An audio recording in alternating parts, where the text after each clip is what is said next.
And we're live. Welcome to another Not Mainstream, January 26th, 2018. The last Friday of January. Man, this month went by fast. Mm-hmm. It did. We have a loaded show. Well, I guess you can say loaded show. A show for you here tonight.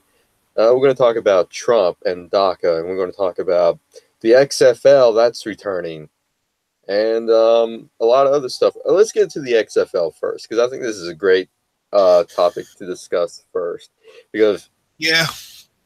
me and Henry are wrestling fans. We're like wrestling. And Vince McMahon, the owner and chairman of the WWE, used to be WWF for those way back, or WWWF, the triple W's with the F. Anyway, Mm-hmm. he's coming back with the XFL. And in case you didn't know, or you probably didn't know, the XFL used to be a football um, organization back in the early 2000s. I think 2000, 2001, 2002, somewhere along there. And it was, owned and run by Vince McMahon and NBC at the time. And he has some cross promotion with the WWF at the time, wrestlers, and I'm calling them wrestlers. They say superstars, but I don't say wrestlers.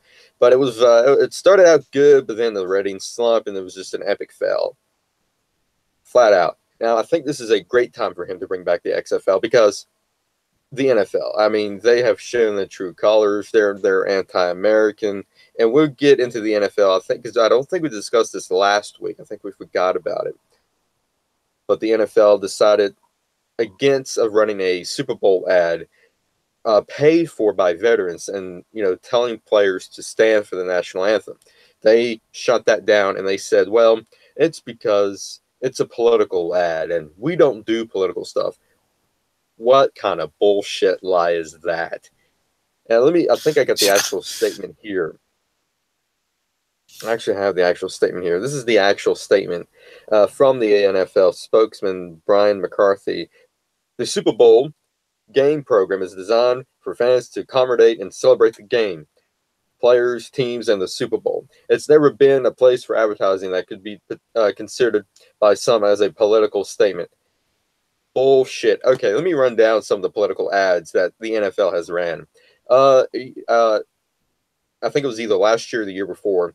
They ran an 84 lumber ad about the big wall that they built, and this guy built a door into the wall. That was a political statement.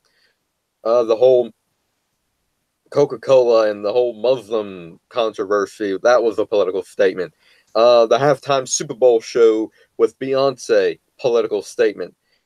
So to sit there in the NFL to blatantly say that we don't, succumb to political statements is bullshit lies. Not only that, they had a political statement with the whole kneeling controversy. That was a political statement. Again, lie after lie after lie. And this time it's a freaking NFL company. So I think it's a great time for Vince to bring back the XFL. And I think, given the chance, I think it would be a huge hit. And I think it can give direct competition to the NFL. Hang on a second. I need to grab my phone so when we do the local thing, we can. All right. Be back in just a sec.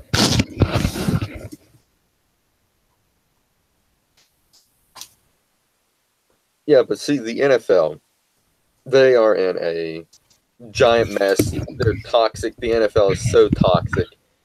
It's so toxic. The ratings are low. Attendance is low. They even said that the Super Bowl is low for attendance. There's been some Well, I'm not surprised by articles that. around that. So I'm not going to watch the Super Bowl this year. Usually I do my predictions, and last year Shane Shadamas was right. It came down to a tie. Went into overtime. Patriots win. That was my prediction last year. This year, my prediction is that it's going to be the lowest rated Super Bowl in Super Bowl history. That is my prediction. I'm going to put my Shane Shadamer stamp on that. Seal of approval. I'll be watching the Yep. Puppy Bowl. Yeah. Certainly, I will not be tuning into the Super Bowl. I mean, especially because of the controversy. I mean, here's the thing, and we've said this before, and it bears repeating. we're not saying that these people, that these players and the NFL don't have the right to do this. That's not what we're saying. That's not the point. The point is, they are turning off a large percentage of their audience. Yep, absolutely. That is what we are objecting to, not the fact that they're making a statement like this or political statement. It is because, but it is because they're politicizing sports. Hey, Lael. They're politicizing sports. Yeah. That should not be politicized. When the average Joe gets his paycheck and he wants, let's say he gets the chance to go to an NFL game, gets tickets and everything, he's all excited. He gets there, he gets his beer, he gets his hot dog or nachos and all that, They don't want to. They want to sit there. They want to watch a good, they want to watch these guys, tear into each other. They want to watch. They want to watch a good game. They want to watch, hard no, and they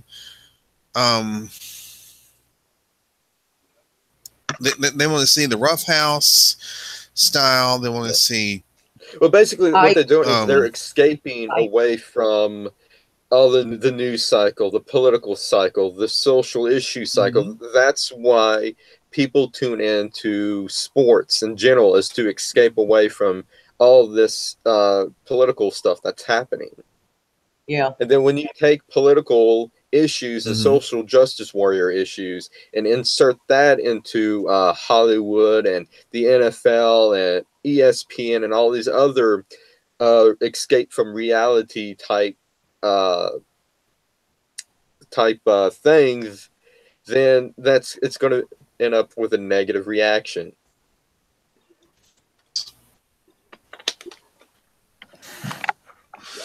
Yes, it is. It is. And people want to this is what people want to see. They want to see escapism, and escapism. They want to be taken away, like reading a book. They want escapism, entertainment. They want to go to a concert, and they want to see their favorite artists. They don't want their favorite artists, no matter what side of the political spectrum they're on, to start pontificating politically. Yeah. Well, they don't want to go to their favorite movie. Although a lot of these days it's way too expensive to go to the movies. Because you practically have to take out a second mortgage on your house just for the concession for a freaking box of popcorn. They want $20 for popcorn, and you got to pay $15 extra for a drink. Exactly. Yeah. I was going to add, I'm a NASCAR fan, and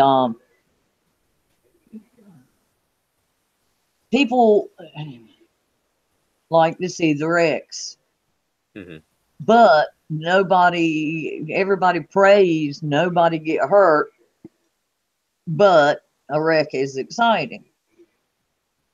But, or beating and banging and all of that, spinning out, adds some excitement to it. But in NASCAR, last year, made a move that was really unpopular, but to most of its fans, when they asked people not to wear or fly Confederate flags. Yeah, I saw that controversy. And but the majority of people who follow NASCAR are conservative. NASCAR, everybody stands, puts their hands over their hearts, and takes their hat off for the national anthem. They have a prayer before the race starts. They're always saluting the veterans, and they have the flybys and all of that. And all the NASCAR drivers stay in children's hospitals and places like that all the time. They're always going and going and raising money and for hospitals and for research and last wish kind of things. You know, Kyle Petty has the blah blah blah blah ranch. I can't remember, but it's where kids who are terminally ill can go for free and stay, camp out, ride horses, do whatever. And so I would say, as sports wise goes, NASCAR doesn't get into politics, but they are very political in the sense that they're conservative and they're not afraid to show it. Smash mouth football. That's the term I was looking for. Smash mouth. You know, a lot of people, they want to see the smash mouth, type of football. I believe, if I'm not mistaken, isn't that what Vince McMahon described? How Vince McMahon described the XFL, that it was very smash mouth. Oh yeah, something to that effect. Something, yeah. About Amy said, very smash mouth. Going back to the movie theater, she said $100 for 5 people. Hey, Lucas. That's just crazy. Hey, Amy, we miss you. Hi, Amy. Yeah, we do miss you. But what I was going to say about the NFL, they've done things where they've had veterans or they've had Marines on the field, or they've had the American flag carried by different individuals. Yeah. And basketball, baseball, they all have in general through the years, but football is starting to cut it back. Right, they are. So Amy says that she has no idea what the XFL is. XFL it's going to be an alternative to the NFL. It was created by Vince McMahon, who run and owned WWE/F. He had it up and running before, back in the early 2000s, but it failed. But now he's revisited it now. That's a brief rundown of that. And it's supposed to begin in 2020. So that would be the 20th anniversary of the XFL. Yeah.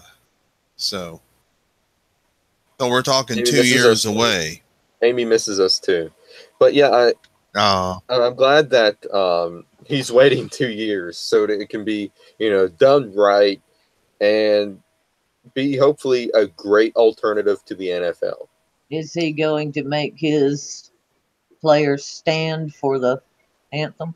He said that they're going to stand for the national anthem. He said that the XFL is not going to be focused on social and political issues.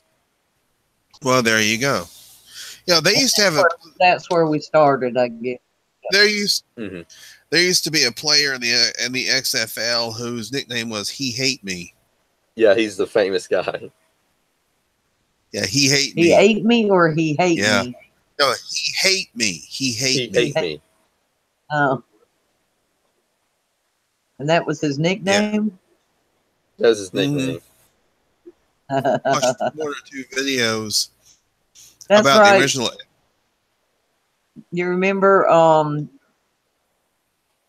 the movie Life, Can't Get Right? I don't think I've seen that. That's what. You had never seen the movie Life? Eddie Murphy and Dan Aykroyd? No, another black dude. But anyway, comedian. Eddie Murphy. The movie Life. Bernie Mac. I haven't Bernie seen Mac. Yeah, Eddie Murphy and Bernie Mac. Yeah. It's probably back in the 30s or the 40s. And these Martin two black dudes. I was thinking about Martin Lawrence. It was Eddie Murphy and Martin Lawrence. And these two black dudes get accused of a crime they didn't commit and get sent to prison in the South. and they stayed there like Yep. their whole lives, like 40 years. And the other characters, like you would recognize 10 people in this movie. There was this one crazy fella, and his name was Can't Get Right. Oh, okay. Can't get Remember? right. It's great. And they said, I've seen that "Why do movie, you but call him that?" yeah, I've I've seen that movie. He can't get right. And it was a Uh, good. I've seen it. Yeah, I've seen that movie, but it's been a while. And the end But yeah, good. a few videos. I've seen one or two videos about the XFL, the original XFL, and I remember, there was a little bit too much reliance on then WWF personalities. So they had Jim Ross and Jerry the King Lawler commentating. The Rock would show up and Stone Cold, Undertaker. Yeah, I remember all that. Cold, Yeah. Although I would love to say that I think JR would be a great commentator for the football commentary. I think it would be just fantastic. I think so. Yeah. I'd have to agree with that. So there won't be any WWE crossovers, but I hope they choose JR to do commentary because I think he'll be fantastic. Yeah, I think he would be great. Yeah, he would be great. He actually works for New Japan Pro Wrestling. Mm-hmm. JR does. So, but I gotta make a comment on the new logo that they designed for the XFL. So the old logo was just, black logo. This new logo is absolutely, I think personally, is trolling the NFL because it is red, white, and blue. I noticed that as soon as I saw it, I was like, this right here, Vince McMahon is a freaking genius. He's like Trump and the way he loves to troll people. Yeah. Well, I mean, we were talking about how he's going to have all the players stand for the national anthem. Well, I mean, Vince McMahon and Donald Trump are good friends. President Trump and the McMahons are good friends. So yeah, because Linda McMahon, his wife, is the small business secretary in his cabinet. Is, yes. And I remember seeing the photos of some of the McMahons in the Oval Office with President Trump. Yeah, Triple H, Shane, and Triple Stephanie. H, Shane, Stephanie. Yeah. Man, we're marking it. We're total marks, Henry. Oh, I know. Yeah, Triple H in the Oval Office. Can you imagine him as president? I am the game. Yeah. You will do what we say. He'll come out with the freaking sledgehammer. Yeah. And Shawn Michaels can be his VP. That'd be funny. Oh man. He can be like the DX president. Come out with the DX team. That'd be great. Yeah. Give him a cross chop if they give him a problem. Exactly. But yeah, so final thoughts on the XFL. Like I said, it's 2 years in the making. I really do think, and plus a lot can happen in 2 years. So maybe this may not get off the ground in 2 years or not. But I really hope it does get off the ground in 2 years. I also think, given the chance, I think it can be a great alternative and take on the NFL. Yeah, I would love to see because if Americans are going to continue to be disillusioned by the NFL and being very non-patriotic, then they're going to need an alternative. Yeah. College football, as good as college football is, it's not as much of an alternative because it's not professional. Mm-hmm. It's not on the professional level. Either, is it? What was that?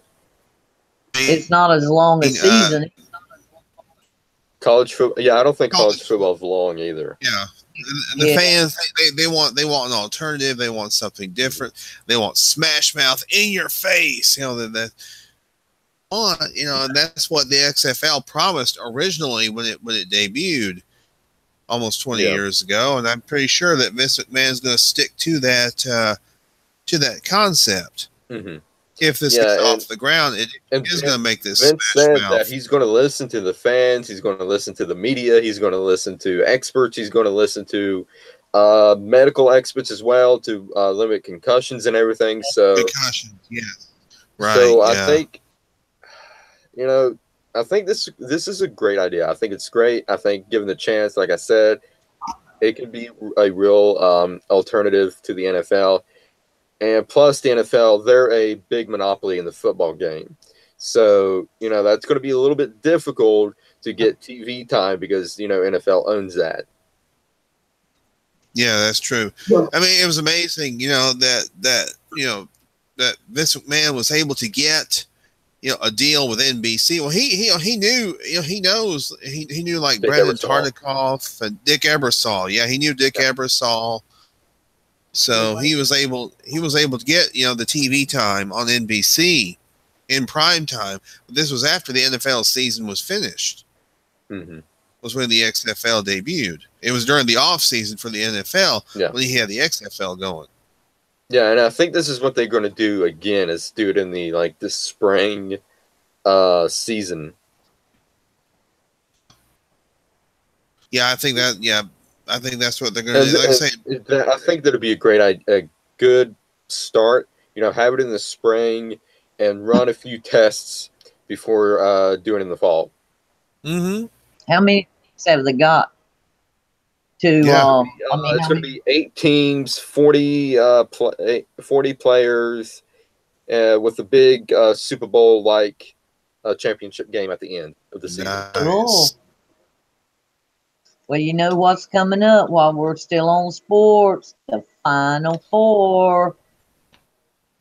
Well, that won't be till North March. Carolina is in there somewhere. Late March or into April, but they're starting to count down, buddy, here shortly. March Madness. The bracket. March Madness. March Madness, the bracket. I just fill out my bracket as for fun. I don't even watch. I just do it for fun. I really don't watch either, but Amy said it's going to be interesting. It will be interesting. I do because XFL. I don't keep. I mean, I have who I like better. I'm in North Carolina, and we've got 4 or 5 teams that are all good, and y'all got Duke and Wake Forest and Carolina teams like that. Yeah, the Tar Heels. The Tar Heels. Yep, Carolina and State, the Wolfpack. And they don't usually do better in football than basketball. But anyway, I'll listen to it if I hear it to just kind of see who's doing what. But I usually don't watch much of it till we get about end of February. And but racing starts the middle of February, so that gets you back into that. And then you got the Final Four. Once you're through that, then you just racing on until, I guess, football season, if you like football. And don't forget baseball. Baseball. Yeah. My mom and daddy went to sleep at 8 o'clock every night for 100 years, except the night of the World Series, or if they was getting close down at the end of baseball season, and they would sit up if it took till 1 in the morning. They both love baseball. Well, of course, there's also college baseball, which will start up pretty soon as well. Mm-hmm. College. Yeah. I know Delta State has a college baseball team. So Mississippi State's got one. Ole Miss has one. Yeah. I think Southern Mississippi Mississippi Southern University has a baseball team. Well, I'm sure USM. University of Southern Mississippi. But basketball is what usually North Carolina is best at. Statesmen are really good. The Delta State Lady Statesmen, they usually win a few championships. Cool. In women's basketball. So there you go. I don't watch sports. Cool. I don't keep up with all of that. I don't keep up with all of it either, but there are certain times I will. Playoffs, I'll watch. You know, I like my NASCAR. Hell, I can watch golf and be entertained. Yeah, I don't watch If I that. if I sit No, down, I can't. I can't watch if I golf. sit I down, just cannot. well, I play. I haven't lately, but I don't mind playing golf, and I'm not horrible. Yeah. Just regular. I don't mind maybe playing golf, but watching it. Yeah, there you go. Yeah. The 18, Once commentators. 18 I go through and figure out who's playing and where they're at and the basics of what's going on right now, I can sit and watch it right on. If Yeah, the commentators they talk like the I commentators in golf. Maybe if you're like have a sleeping disorder and you can't go to sleep, putting golf on or if you have insomnia, baby in the house. Yeah. Surefire cure for insomnia. Exactly. Yeah. And then the commentators they talk like this. They talk real low. Yeah. We should do a show like this. You know, just talk real low and put everybody to sleep. Yeah, let's get a little mellow. And next, now we're gonna put on some soft jazz and start talking and. All right. Now we're all starting to sound like Bob Ross. Yeah, we're gonna put a little tree right here in the corner, and then we're gonna have a little buddy. we're gonna give that little tree a little friend. Yeah, he needs a little friend. Everybody needs a little friend. we're going to put a little cabin. I tell you, watching that show is very relaxing because he never had to absolutely love Bob Ross. He never had to raise his voice for your life. I mean, gentle, very calm, and he would sit there and he'd paint his little pictures and all that. Yeah, and does it in freaking 30 minutes too. It takes him 30 minutes to do one painting, and it's like I'm like amazed by that. As you say, it's like you've got this and you've got this, and then he'll put one little bush, and all of a sudden you can tell that it's 100 miles away back there. You know, the depth comes in, you know? Oh, yeah. The way he did that, oh, my goodness. It was just incredible. Amazing. Yeah, I heard that he was a drill sergeant, like in the military. No way. I could be wrong, but I think it's all right. I have to Google this now. Arlie Ermy, I could believe it because he was a gunny. Arlie Ermy was a gunny. But Bob Ross, no, He was in the military. He was master sergeant. He was a master sergeant in the military. Huh. Wow. But he still had that. But you know, he had that very soft demeanor when he was on. He said, the joy of painting.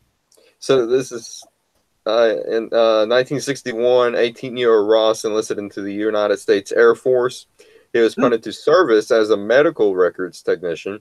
He eventually rose to the rank of a master sergeant and served as the first sergeant of the U.S. Air Force Clinic at Ellison's Air Force Base in Alaska, where he first saw the snow and mountains and later became recurring themes in his artwork.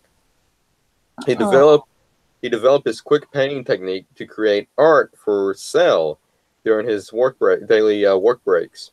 Having held military positions that required him to be, in his own words, tough and mean, the guy that makes you scrub the latrine, the guy who makes you make your bed, the guy who screams at you for being late to work, Ross decided that if he ever left the military, he would never yell or raise his voice again.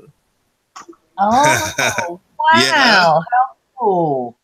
Well, he kept that promise. I mean, especially when he enjoyed painting, you know, he. Mm-hmm. Yeah. I've seen pictures and short biographies and things about how he lived, where he lived, and you know, that kind of thing. And he seemed to be very hippie like. Yeah, he had that. He always had that. He always had that afro. The afro, yeah. And that, that mellow, Oh yes. Oh yes. Yeah, yeah, very mellow. Very yeah, very laid back. Very mellow. Mm-hmm. yeah. I talked to a woman. Voice. I talked to a Yeah. woman once that knew him, and she Oh, said that's wow. how he was. That's as close as I came to him. I've talked to a woman who actually knew him, Wow. I but would have loved to see him screaming and yelling at people. I think that would have been great. To be honest, I think that would have been great. or what if he screamed and yelled at you all that time in the service, and then Could you imagine? Could you imagine if he had a painting class and he does that painting, and then somebody's like, "You didn't put that bush there. You need to put a tree. Put a damn tree in that picture." That would have been just epic. yeah, Oh man! All right, I think we're getting way off topic here. yeah, we Yeah, are, we and part are. of it's my fault. I'm sorry. Oh well, that's fine. We're getting off. That's what the show's all about. We're getting off on a tangent. That's all right. That's what the show's about. We discuss, we get off topic. That's fine. It's discussion. This is a discussion forum. It's why it's a fun show too. So let's see. The week in Trump, the week started out with they ended the government shutdown. The president was able to get Chucky Schmucky, who's a piece of crap. All right. So basically, the Democrats caved in this government shutdown because they warned this government shutting down, all chaos, ranks loose. It was only 4 days, and Chucky Schumer, Crown Chucky, caved and decided to end it because it was really looking bad on their part. Because everybody was saying, "Why did the Democrats shut down? Why did the Democrats do the shutdown?" Really bad. Yeah.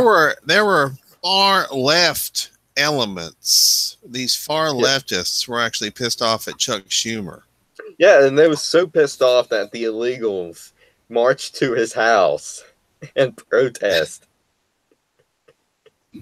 That's crazy. That's absolutely. So what he did was he caved to pressure from the far left, and he said, "No deal, President. No deal, Trump." But I think Trump was anticipating that. I think Trump was one step ahead of old Chucky Schmucky. Yeah, and he said, Chuck Schumer said that the wall is off the table, which in return the White House actually put out a memo, I guess you can call it, for DACA and $25 billion wall. Chuck Schumer actually turned that down as well. So as people is really on the edge of not wanting Trump to do amnesty of any sort or do any deal on DACA. And Trump has said in the past, if the deal on DACA is beneficial to the American people, he would do it. However, these deals on DACA that Trump has been getting has not been beneficial to the American people, so he's not doing that deal. And I'm like full on no amnesty, that they should be deported. I really do think they should be deported, criminal or not. These people, that we gave them an education, we gave them everything, so I think they'd be good on their own. I wholeheartedly believe, because how many college students, when they graduate, they move out of the United States, they move to these other countries, so they would be good on their own. And for those that says, "Oh, but they got families and stuff," their families are not forced to stay here. They can go as well. They can leave on their own as well. Yeah. I had go ahead, Henry. Yeah, what I was going to say was, and to kind of add a little local context to it, yesterday some local group that is kind of, some local group has been formed which is very pro immigration, and they got a bunch of young kids together down here in Greenville. And it's almost as if they're saying, "Don't deport my daddy, don't deport my mommy." Yeah, I saw one of those on the freaking news. Yeah, they're trying to do the whole, tug at your heartstrings tactic. Yes, that's what they're I mean, doing. Yeah. you have these people, and here's the thing: these DACA recipients are a major part of the whole Antifa resist Trump movement. Once you deport those people, once you deport them, that resistance movement is, skull and crossbones, skeleton. They're hardly even there. But you have these people. And I saw they came out and they protest, and I saw the sign. Actually, I saw a photo of the sign that says, "No walls, no nation, no border, f your deportation. No border, no nation, f your deportation." That's what the sign said. And do we really want to give these people citizenship? The I don't. Democrats do. Yeah, they do it for votes. Well, yeah, Or the liberals. I should I go would further and say the liberals. we should. Yeah, we shouldn't give these far left elements citizenship.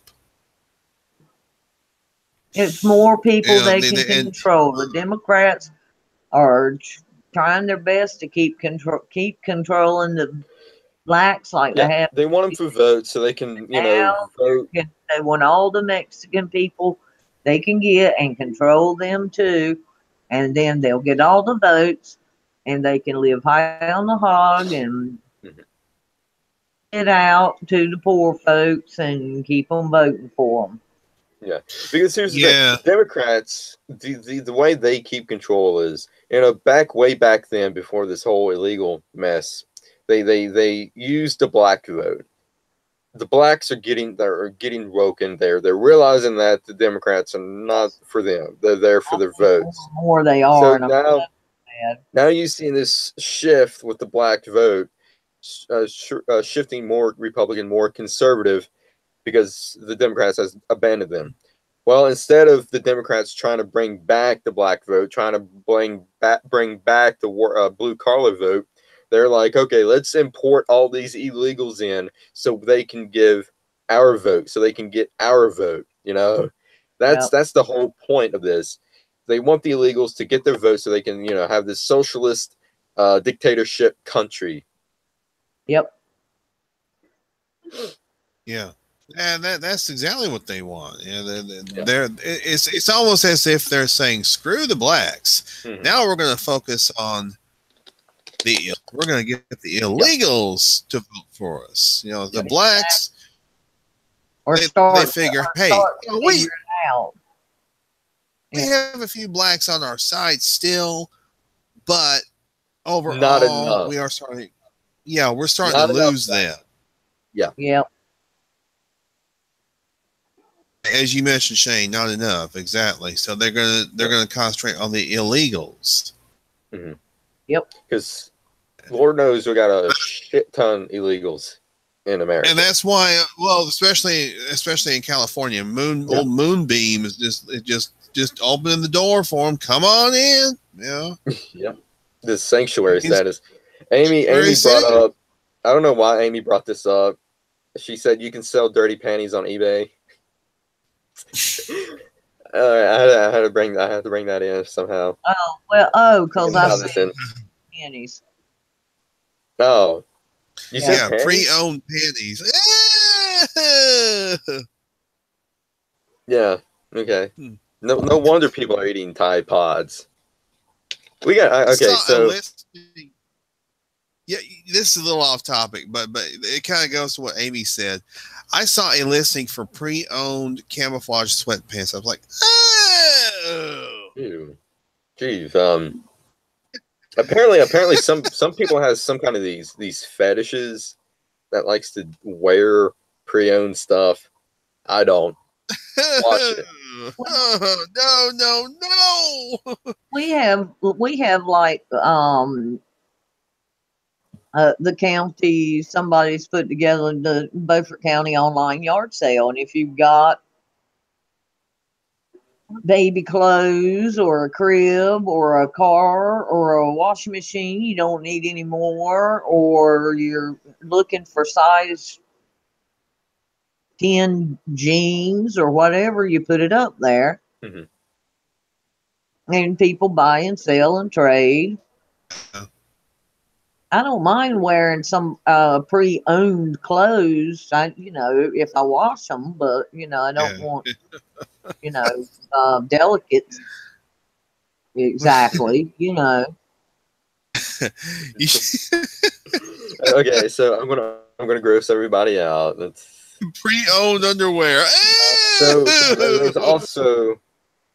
there's also people that sells pre-owned sex toys as well. I've seen postings of that. Amy said they sniff them. They sniff them. I guess they wear them too.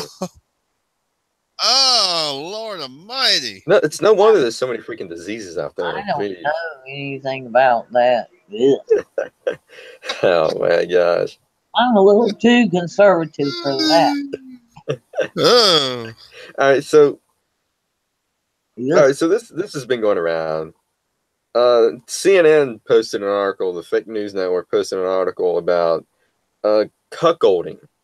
Henry, you probably seen that. I think Mark Dice did. I saw that. I saw the Mark Dice video earlier. Mark Dice did a video on it. So basically, what they do is, if you don't know what cuckolding is basically it's a couple who enlists a man. Probably it just depends on what they were looking for: black, Asian, Mexican, whatever, to have sex with his wife while the husband watches. And he doesn't participate at all. He just watches. He basically is the cuck. That's why there's the term cuck been thrown around on the news right. I think there were quite a few cucks at that women's march last weekend because I did notice there were men there. Yeah, there were men there. Plus, I got to give some of them guys the benefit of the doubt. Most of them, if not maybe I don't want to say half, maybe a third, maybe even a less percentage of that is there trying to get laid. So some of the dudes they're saying, hey, let's go where all the chicks at, man. Let's try and get laid at the women's march. But the thing is, the women's march, none of them women are good looking. Not a lot of those women are good looking. I'm sure some of them they're not. Have hairy armpits. So I would not be interested in any of those women. If you want a good woman, if you want to find a good woman, go to a Trump rally. Go to a Trump rally. Yeah. But CNN is gave that article and said, "Oh, that is good for a relationship. Cuckolding is good for a relationship. That is absolutely nonsense. That is what leads to divorce. Basically what it is that the man and the husband, I guess, isn't can't perform to the satisfaction of the female, so they have to outsource and to get a good man that can perform for the female." That's just. They used to call that. They used to call that swinging. Back in the 70s. I know. They used to call that swinging. Yeah, swinging. There was also wife swapping. There was also like wife swapping. Yeah. So that's not cuckolding though. That's more of a group thing. Yeah, swinging and wife swapping are the same thing as I understand it. Basically, what cuckolding is it's like a threesome, but the husband is not involved at all. Yeah. I mean, that's kind of bad for that dude. In the corner, pulling the old dolphin. Pulling a Harvey Weinstein. Yeah. Oh man, but Louis C.K. or Louis C.K. doing the old Louis C.K. That'd be great. That's a great term now. Forget choking the chicken. It's during the Louis C.K. Yeah, doing the Louis C.K. Yeah, but there you go. but CNN, now they call it the Cuckold News Network, is yeah, so is promoting this, and it's basically a part of their agenda. They don't want the average family. They don't want the the Leave the Beaver type family anymore. They want all this nonsense going on, and I mean, I'm not against it. I mean, if you got if there's a couple out there that wants it, go. If it's your alley, go and do it. But it's not in my ballpark. I wouldn't do it. Me either. No. I think that some of them husbands has been drinking way too much soy. So cut back on the soy, and you'll be able to perform if better. you are drinking weak, that your marriage is so bad, yeah, you have to allow another man to have sex with your wife being married. Yeah, you shouldn't be married. Absolutely. Well, speaking as a wife, I don't want to sleep with anybody but my husband. You couldn't pay me good money. Yeah. Now maybe, Ashton Kutcher. There's always an exception. But, but in general, I mean, somebody you could really meet or whatever, I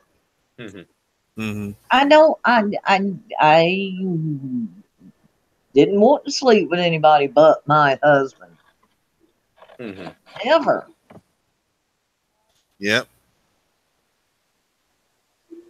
And you said it depends on who it is. And Lucas said Communist News Network. And yeah, that is true. Communist News Network. News Network, Clinton News Network, yeah. Yeah, by the way, the offer is still on the table. Buy CNN for $1. Oh, yeah, buy CNN for $1. I mean, everything. But here's the thing. Once I buy it, it's called CNN anymore. That brand's dead. I'm killing that instantly. I don't know what I'm going to call it. Do you realize? Go ahead, Henry. I think it was Mark Dice did a video about Newsweek. Newsweek was sold for $1. Really? No way. Yeah. What the yes. Hell? See, Newsweek, if you can sell your thing, it was some corporation. I don't remember which corporation it was. Maybe like a news corporation or something like that. It's like giving your selling your friend the car for $500. What kind of bullshit is this? For one. Okay, this is way back in 2010, though. Shit. But still, bullshit. This is bullshit. And I'm going to go on record. I did not know about this. And the whole CNN thing for $1 was my idea, or it was my genuine idea. Yeah. I didn't know anything about this. This was way back in 2010, and Newsweek sells for $1 to stereo equipment mogul Sidney Harmon. Yeah, so I told you. It was back in $1. Yeah. Well, where's CNN headquarters? New York? Atlanta. No, Atlanta. Atlanta. That was my next choice. Well, I'll do remotes from home for you, Shane, and it'll get more ratings than it'll get more ratings than Don Lemon. What 20 minutes once a week and $100,000 a month. All right. I was like wholeheartedly considering like creating a GoFundMe page for me to buy CNN. I am like on the brink of doing that.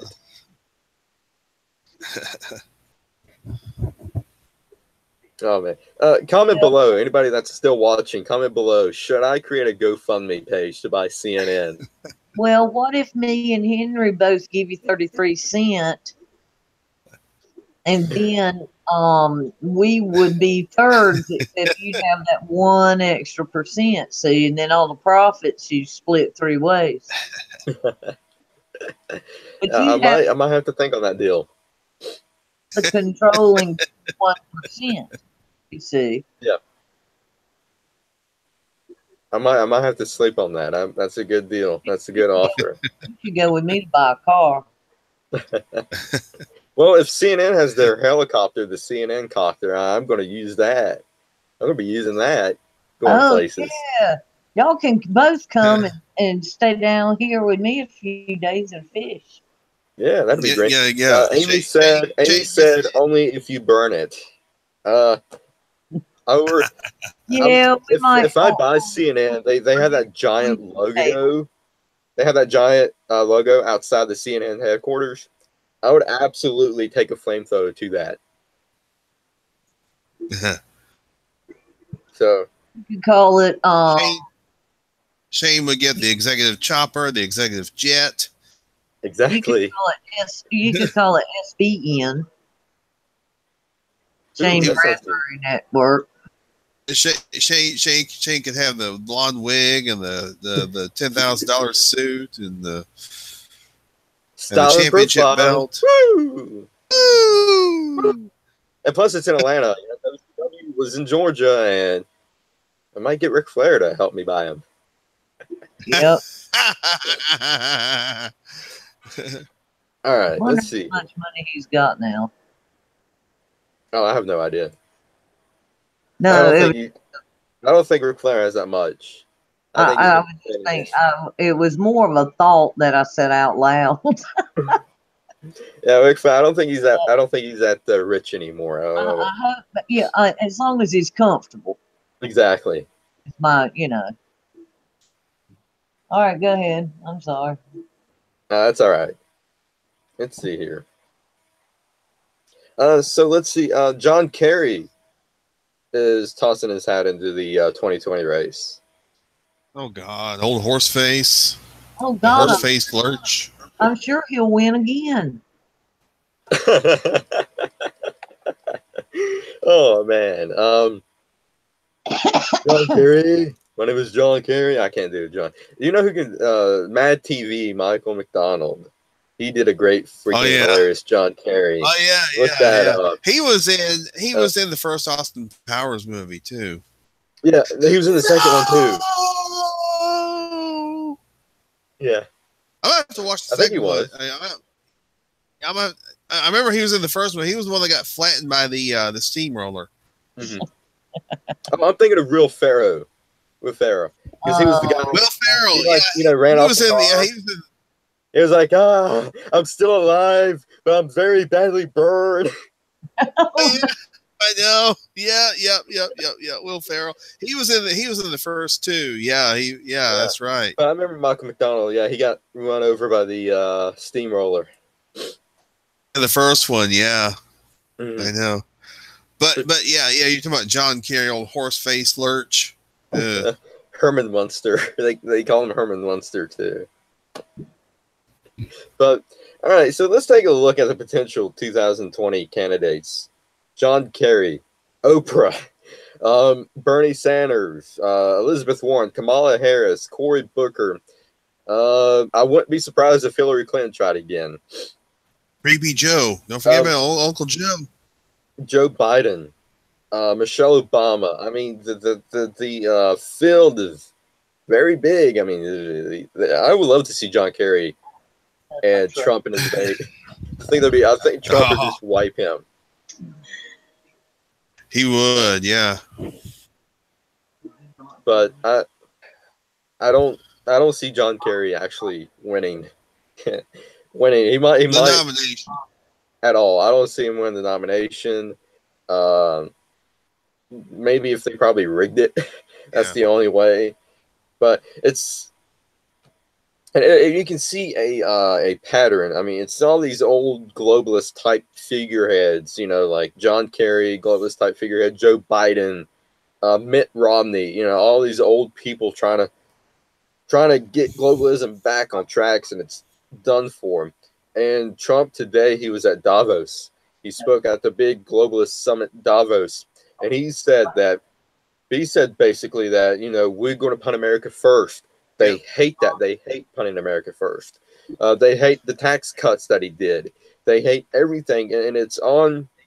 I mean, we saw that in George Soros. He was at Davos too, and he gave an interview saying that the Trump administration will not last, and he's going to do everything he can to fight the Trump administration.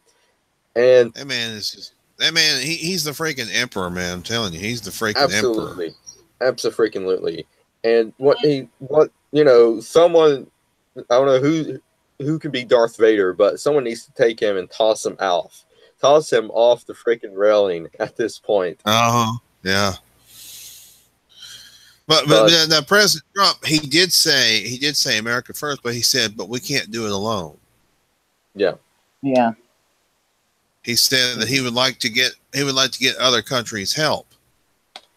Yeah, he's basically what he's saying is without specifically saying reject globalism and come with us to prosperity, he punted that in there. He did it as a message, crap, what kind of message is it called? A peace, not peace exactly, but a without you know what I mean, without coming forward and say globalism is dead, come with us. A reach. Is that the message? Yeah, if y'all. But he did it in a way without saying globalism is dead. Don't succumb to globalism. He did it in that way. He didn't say flat out which I think he should have been tougher on those people. He should have been way tougher than he was. He was actually pretty nice in regards. Well, and the things in the few things that haven't gone his way that we as conservatives have wanted, he's still got 3 years, and things can still be changed and worked on and made better to what we want.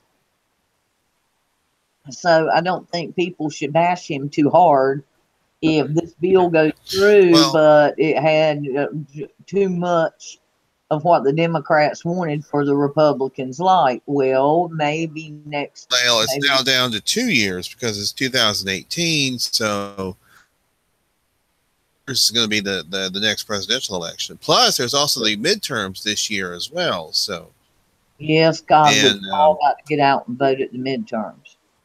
Yeah, absolutely. Speaking of midterms, we have another endorsement. Antonio Sabato Jr., 100% endorsed. He's running in the 26th district of California. And nice. We definitely need that. He's pro-Trump. He's pro-America. I remember. He's pro-Make America Great Again. He was an actor at one time. He wasn't that bad either. He was pretty good. Yeah, he's been blackballed. He was an actor. He's been blackballed from the Hollywood, which is perfect for me because I absolutely hate Hollywood and their elitist crap. He needs to get in with Kevin Sorbo and Dean Cain and who's the one that does Survivor? Married Jeff Probst. Jeff Probst. And his wife, the Irish actress with the red hair that did the Angel show. Touched by an Angel? Yeah. No, Mark Burns is the one you're thinking of. He produced. Yeah. Mark Downey. Roma Downey was Roma Downey.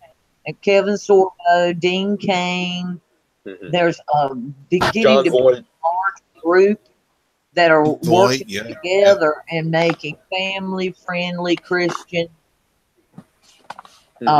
movies and things. And Antonio Sabatos needs to get in with them. Well, somebody who is one actor. He's a very prominent. He's won numerous Oscars. I think is a secret conservative. Is Denzel Washington? Yeah, I think so too. Because his political views are vague, and if it's like that, I think he's like a secret. Yeah, absolutely. I suspect he's a secret conservative. But think about Denzel, and I love Denzel. He's a great actor, one of my favorite actors. Love Denzel. I mean, Yeah. but also he keeps his politics out of it. He doesn't Yeah. discuss politics. Yeah, Yeah. people should And so follow suit. Follow Denzel. hopefully conservative. I prefer conservative people, but if he's not, at least he's smart enough to keep his mouth shut Yeah. about it all. You know, what is the thing? Better to keep your mouth shut and be considered a fool than open it and prove it. Yeah. I've Or never had a what? bad thing to say about Denzel at all. Always loved Denzel. No, I've never heard anything bad. Yeah, Oh, Denzel's great awesome. actor. Hmm. So, Yep. But I'm glad there is a growing crowd doing Christian stuff. Little Flip Dewey from Growing Pains. Um, Kirk Cameron. Kirk Kirk Cameron. Cameron, yeah. And I think a lot. Yep. Really. So Hmm. Now, there are those who say that Mark Wahlberg is a secret conservative also. Yeah, he could be too, because he hasn't talked about his politics as well. Shocked me. I'm not shocked me. I think he comes from a very conservative Irish family. Yeah, it looks, because I've seen Wahlburgers, and man, they're like, You know, and Donnie, I like Donnie. Yeah, he's on Blue Bloods. He's on with Tom Selleck. Tom Selleck, another conservative. Tom Selleck. Mhm. I was gonna say Selleck, Clint Eastwood. Clint. Yep. Clint. Yep. Oh yeah. Yep, Tom Clint, Selleck. very much so. Love Clint. And then Man, Scott. see, I wish more actors and artists can come out as, either pro-Trump or at least say, "Oh, I'm for America" and all that, without being able to get blackballed by their community. I think it's at that point. But again, I love the way Denzel plays it smart. That's what I like about Denzel. He plays it smart. Just don't say too much. Unless Yeah. if you're ready to stand up and back it up like Clint Eastwood is and Selleck is with the NRA and Sorbo is, you're ready to stand up and back it up, then put it out there. Mhm. And I think, Denzel may not be that kind of person. I think the reason Clint has come out strong as conservative is because he's older. He's in his 80s. He just doesn't give a shit. He just don't give a shit. He's in his 80s, directing jobs. There's a new movie that's going to be released soon, which he directed. Yeah, I mean, I think maybe once Denzel Washington does his final role or anything like that, I think maybe that's when he'll probably start speaking out, slowly speak out. He is in his 60s. I did not realize Denzel was in his 60s till recently. I said, "Oh yeah, he's in his freaking 60s." That's right. I would have thought 50s just cause as long as I've seen him on TV or whatever, but 60s. Yeah, Wow, I didn't know that. About 80. Hell, Sam Elliott's like 70. Sam Elliott. Love Sam Elliott. Something. Yeah, I do too. I think if he's not conservative, he's at least very libertarian. Even if he's not conservative. Yeah, I think so too. Have you watched He's never The Ranch on Netflix? No, I haven't seen that. Sam has never struck me as a leftist. Yeah. No, Not struck me as a leftist. He was Chuck born. Norris. He was Chuck Norris. That's another one. He's conservative. Yeah. And Tim Allen. Love Chuck. Chuck Norris. Oh man. Tim Allen too. Tim Allen. The Chuck Norris. Tim Allen. Yep.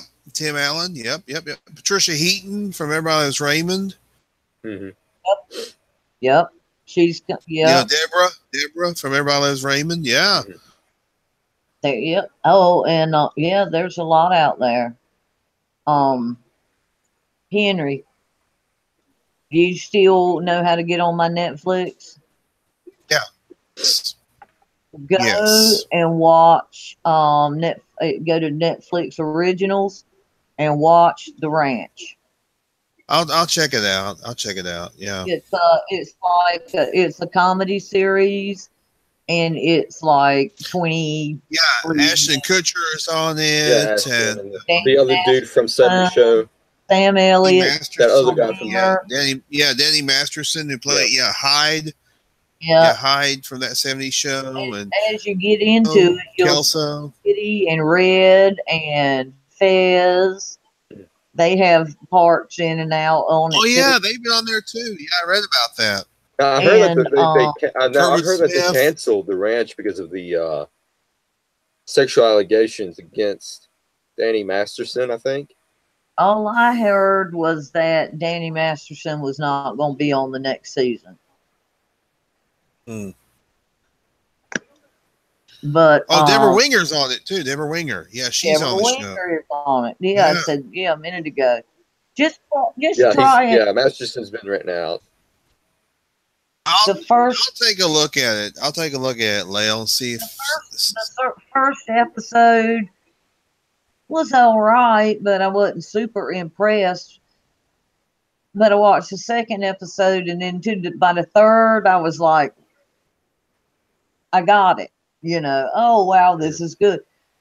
And yeah, it's like half-hour shows. So Sam is actually making a movie, The Man Who Killed Hitler and Then the Bigfoot. Ooh, whoa. Yes. Ooh. Interesting.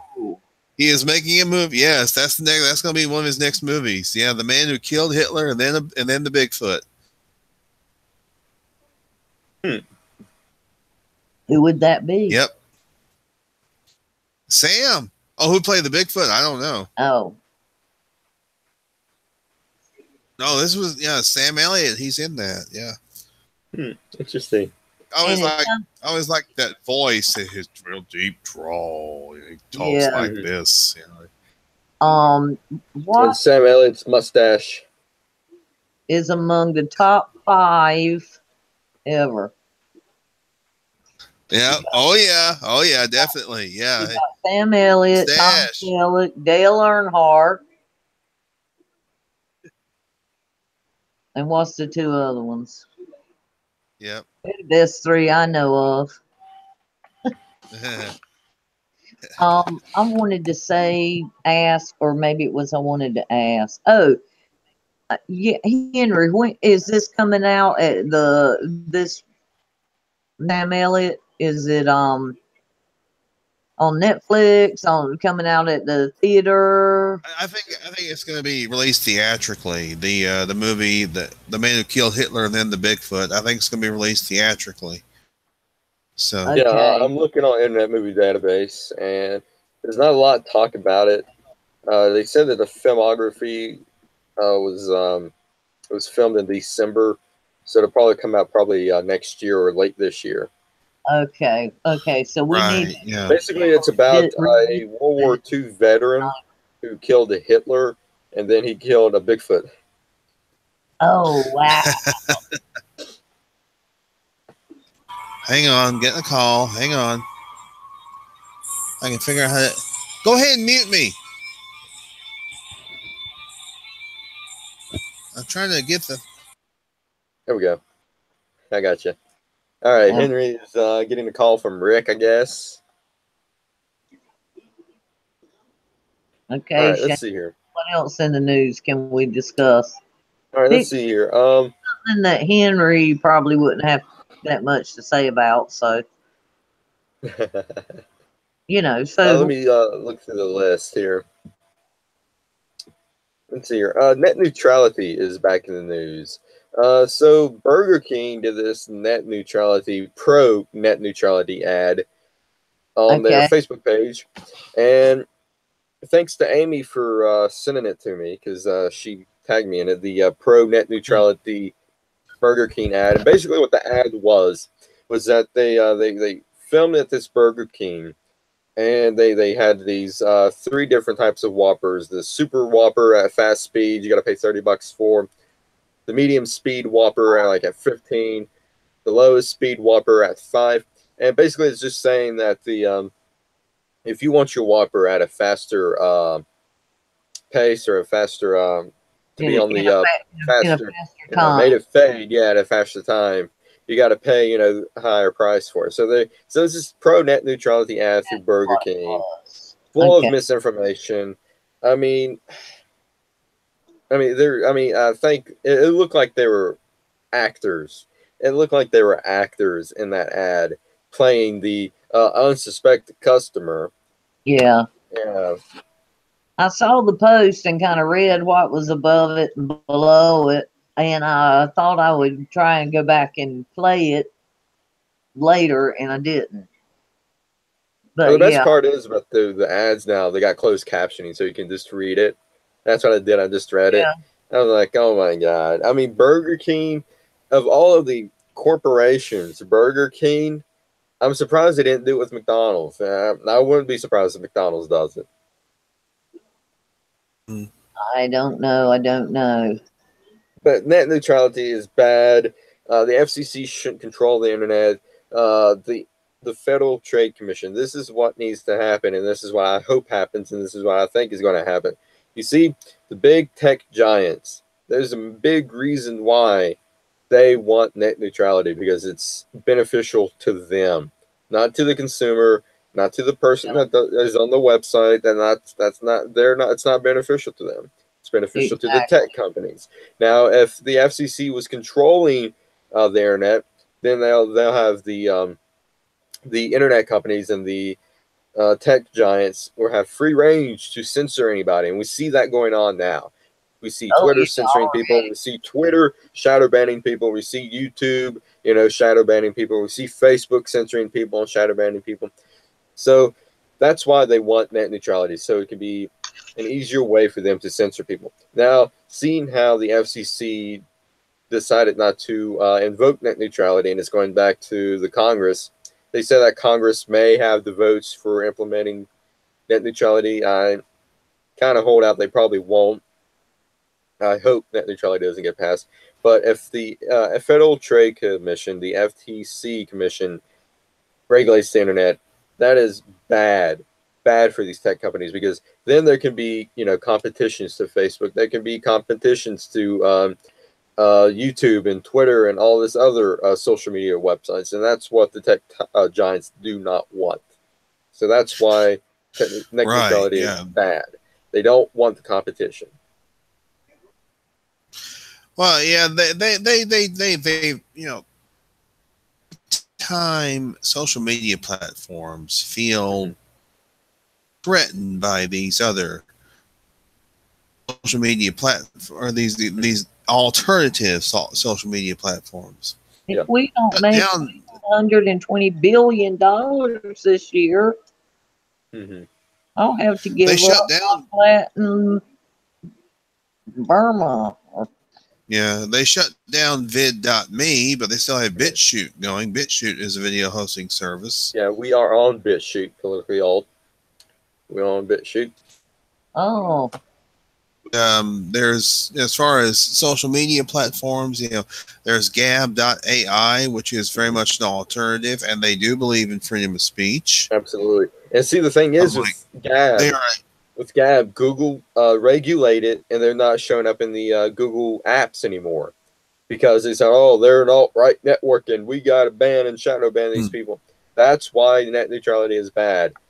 See, and yeah. And I really think vid.me, the whole reason why they closed down is because of net neutrality. Could be. And I agree. Now, I don't need the government handling any more of our business. I'm sure there is an alternative to Facebook, but I'm not sure what it is.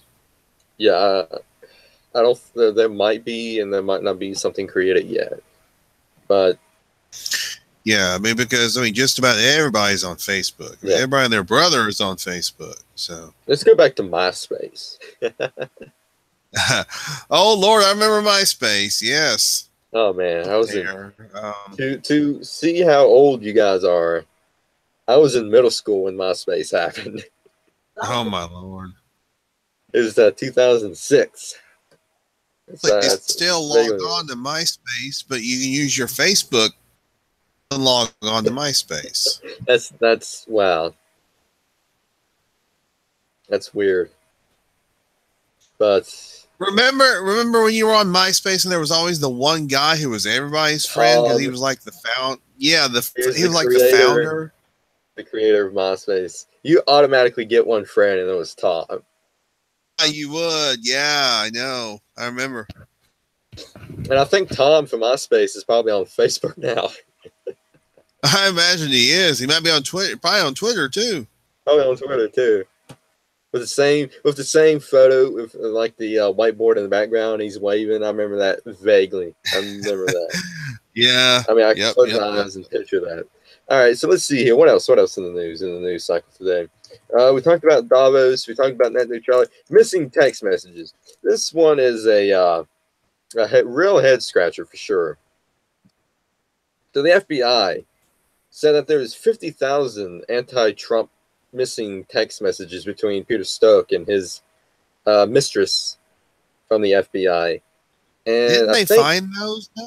No, that's what I've heard. They actually found them. They actually said they was missing, and then now they found them.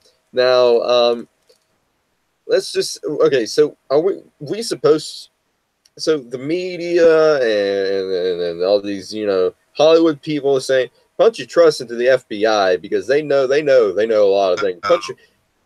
Why should we put our trust into the FBI if they're going to misplace 50,000 text messages and misplaced all of Hillary emails? Misplaced they cannot 33,000 emails. Yeah.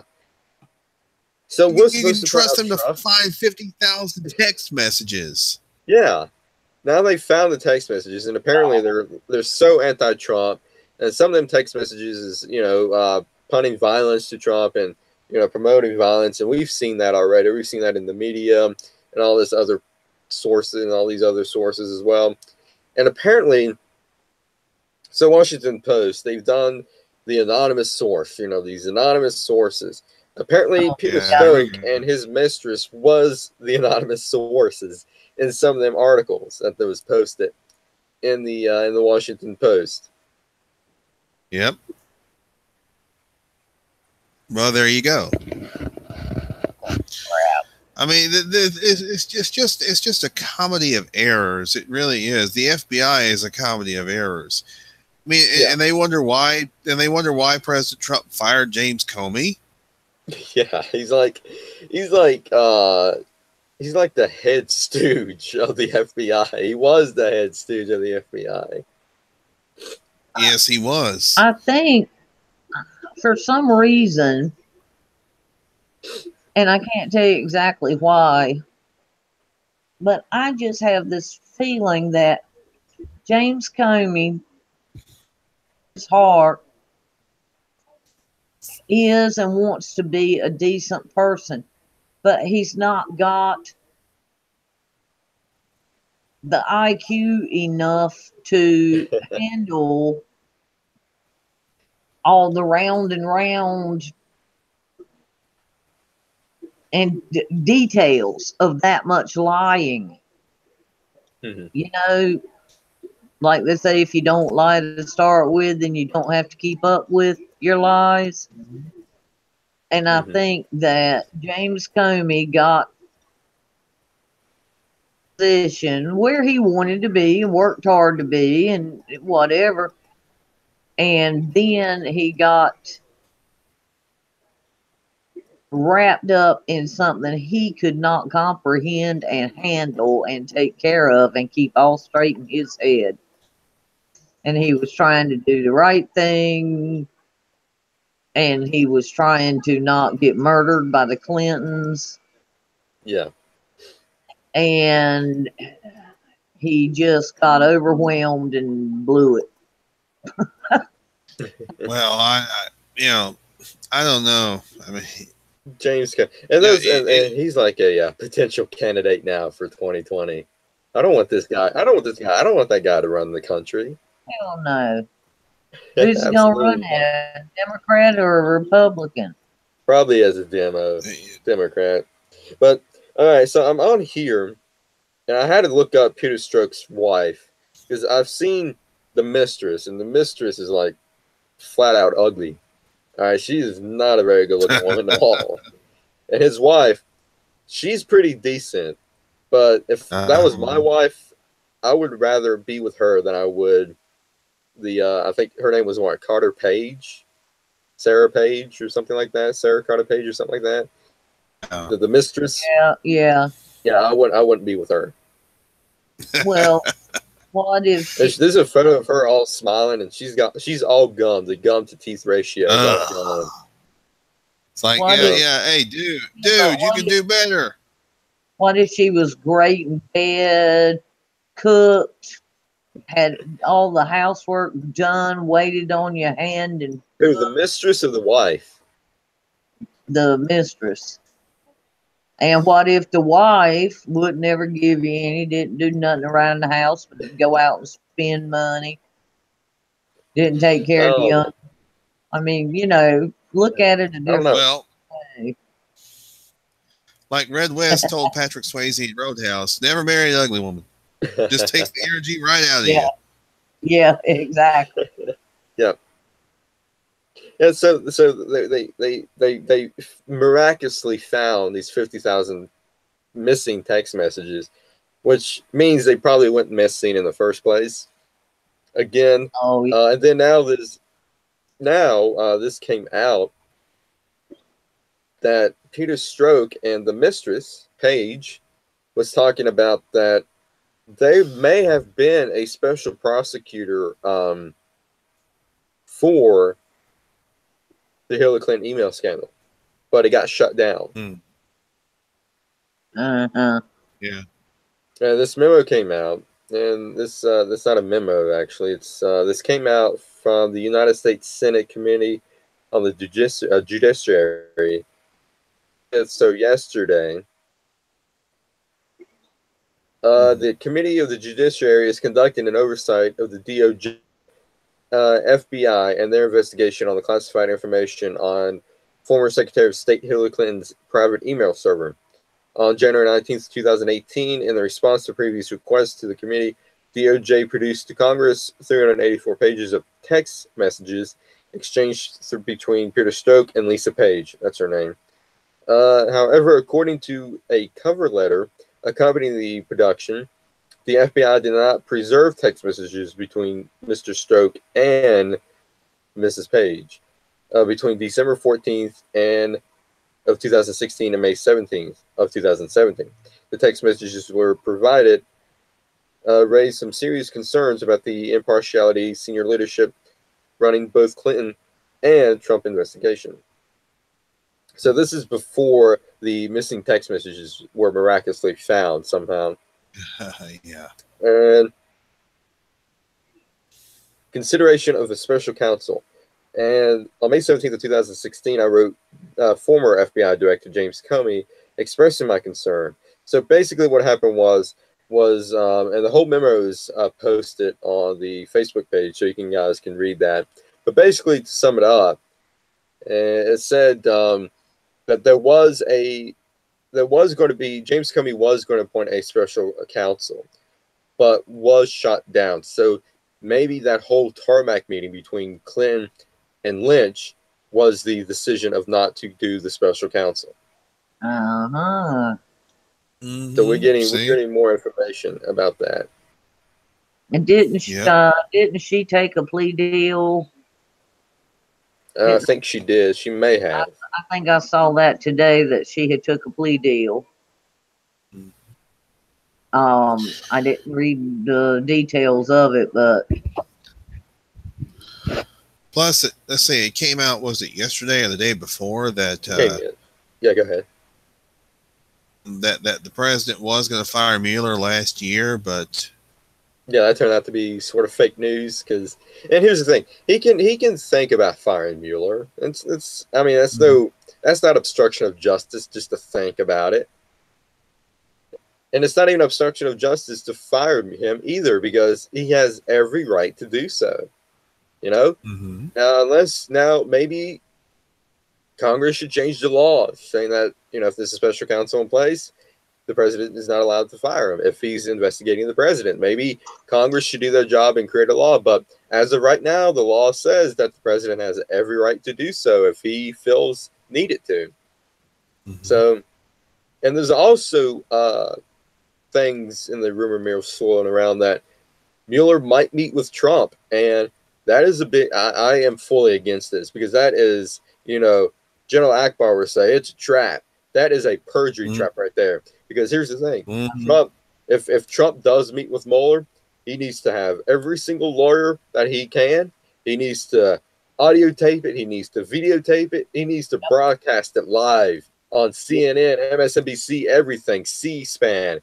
Broadcast that thing live, because if he slips up and says one thing and then goes back on that, they are going to perjure him. They are going to say, well, he lied to the FBI. So for an example, let's say if I'm Mueller and I interview Henry and I say, okay, so the guy you said he was 6 foot tall, 300 pounds, and black head. And then you go back and say, well, I think he was 5'4". I think he was like 230, and he had brown hair. That right there, automatic perjury. That right there is, perjury right there. That right there, boom, you lied to the FBI. You lie. You change your story. You lie. Now that I am solely against Trump meeting with Mueller. What are you guys' thoughts? Yes. Yeah, I would have to agree. It's a good idea. I just don't. I agree. He needs to have because lights, video, sound, and action. Because there needs to be no doubt or question. That's what Trump says. Yeah. I mean, well, but I agree with Shane also. If he does meet with him, yes, he should have all those steps in place. I mean, he should have make sure this thing is on. Make sure this, put it on the record, put it on video. Yeah, definitely. Be transparent with it and put this on the record. Don't have an off record.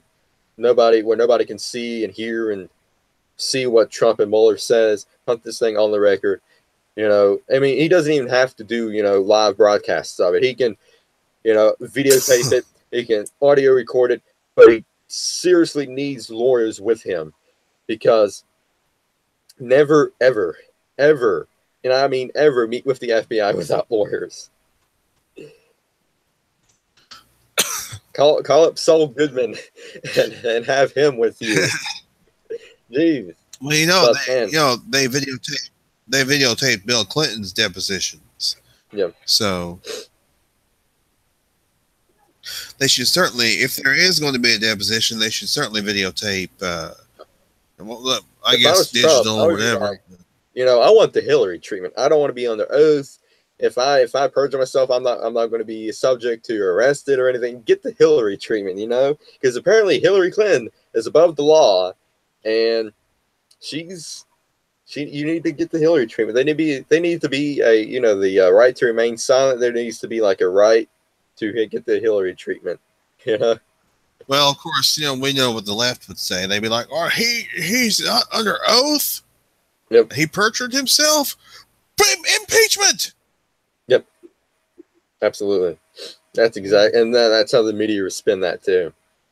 Yeah, and then when Hillary messes up, they say, well, she had a sinus infection and had taken an antihistamine, and so therefore she passed out in the highway. I wish she had passed out in a busy freeway. Yeah. That's hilarious. She's fine now. There was no 18-wheeler truck. Her mental stability is insured. Yes, Hillary. That's the excuse media. I mean, that's all excuses, lies after lies after lies, and and she had pneumonia. Okay, she had pneumonia, and don't worry about the little girl. I guess she had a pneumonia shot or something beforehand, so she wouldn't contracted pneumonia.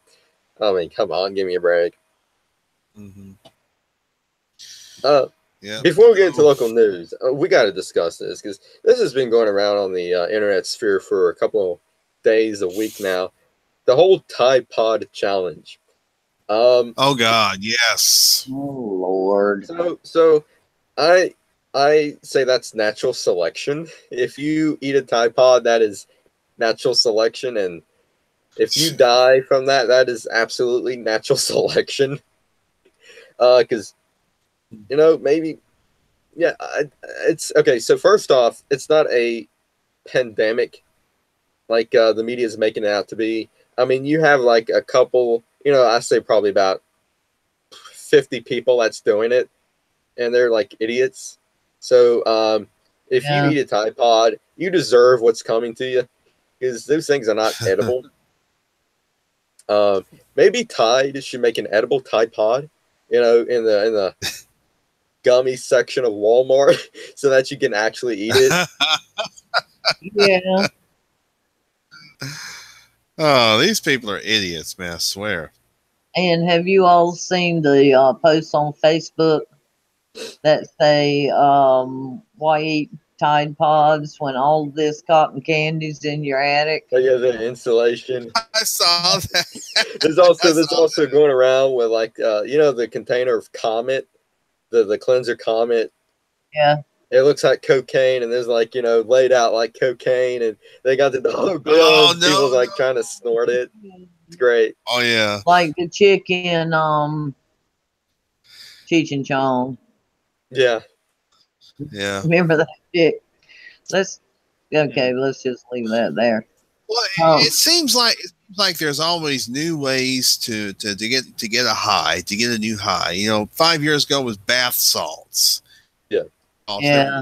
They were eating people's faces off because they were on bath salts and all that. I mean, when I was in school and it was, 40, whatever, anyway, the 70s and the early 80s, rubber cement and Marks-a-Lot markers were the thing. Yeah. Yeah. That's glue. All you smelled, and they didn't get you high. Yeah, get high off Elmer's glue. And speaking of maybe you guys remember this, but I remember this. I think it was like when Whiteout came out. People got high off of Whiteout. I was just going to mention Whiteout. People would get high off Whiteout too. And I think I don't know if it was like nationwide or maybe it was like in my area, but they enforced a law that said you had to be like with a parent or 18 or older to buy Whiteout. I never heard of it. Oh, you don't know what Whiteout is? I wouldn't be surprised. No, I know what Whiteout is. Oh, okay. But I never heard of people getting high off of it. Yeah, they would like sniff it. They were drinking and everything. Oh yeah. And, it was one member of the Monkees, Michael Nesmith. His mother invented it. Oh, I didn't know that. I didn't know who invented Whiteout. Michael Nesmith's mother. Yes, their family is wealthy because of that. Because of the invention of Whiteout. Whiteout. I wish I would have invented Whiteout. Well, it's been a good darn handy thing to have around for a long time. Mm-hmm. So think about this. People would lick toads just to try and get a high. Oh yeah, the toad. Oh yeah. There's like a certain toad that can get high. That's a whole different thing though. Yeah. People aren't licking toads on Facebook. They probably will. Yeah. I'm sure if you look hard enough, I'm sure there's probably a couple of videos of them licking toads. Yeah. But right. Yeah. But anyway, I just don't. I mean, babies, I can see and understand. And they started a while back after the Tide Pods come out. It didn't take long to figure out that babies were biting into them. Those babies put everything in their mouths. And I I don't think babies chewed them because they look like candy. Babies just chew everything. Well, and plus it comes down to the parents too. They should have, pumped those Tide Pods up so where a baby cannot reach it, or Yeah, at least watch baby. Yeah. And they started having commercials for that. Keep them put up, And then the teenagers got into it. There was there is a Tide Pods commercial where the baby's starting to get into the Tide Pods, and then the mother realizes what the baby's doing, picks the Tide Pods up. Yeah, I remember that commercial. The baby was like, biting everything, and then he got the Tide Pod, and then I remember that. I wonder how they're going to do the new commercial now. They're going to have like some dumbass teenagers going around. Hey man, we got to get high. We need some Tide Pods. It's like that's the dumbest thing. If it got you high, or you had some pleasure. I don't know if does it get you high? Because it's laundry. Basically, what Tide Pods are is like a shot of laundry detergent and mixed in with some other stuff, probably like bleach and stuff. But I don't think that it may get you high. I don't know. I know. As far as I know, it does not. See, at least licking a toad will get you high. Yeah. Well, I mean, not to mention there's people who use other methods to get a high. They huff paint, or they huff glue. Was it was the canned air? The canned air. The canned air just the aerosol whipped cream. Whipped cream too. Whippets. Yeah. It's like if you want to get high, do the safe way. Snort Elmer's glue. Don't eat a Tide Pod. They're not doing it to get high. They're doing it as a challenge. It's called a Tide Pod challenge. I don't know. I don't like the Tide Pod challenge. Is it like the whole the marshmallow challenge? You stick as many marshmallows in your mouth. And like remember when they were eating cinnamon? Yeah, the cinnamon challenge. You like take a spoonful of cinnamon. And there's a number of them, and because my son James knows about them, and he'll tell me sometime what's going on. Yeah, but I don't. Yeah, like I still don't understand the purpose of the Tide Pod challenge. It's just to be. Just put it in your mouth and see how long you can last, or do you eat the whole thing and swallow it? Or is it like I said, the whole, like the marshmallow thing, you put like a whole bunch in your mouth and try to fit as many in there as you can? No, I think you're just supposed to bite it. And nobody's gotten further than that.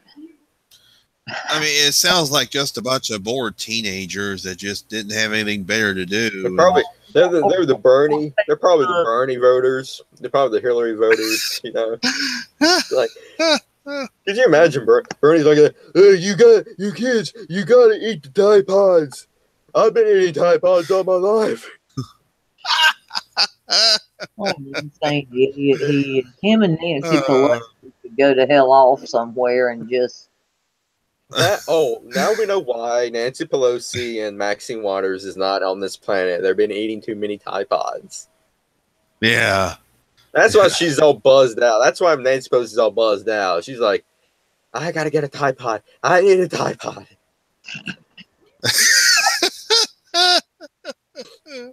These tax cuts are nothing but crumbs. They're like these Tide Pods. They're like Tide Pods. Tax cuts are like Tide Pods.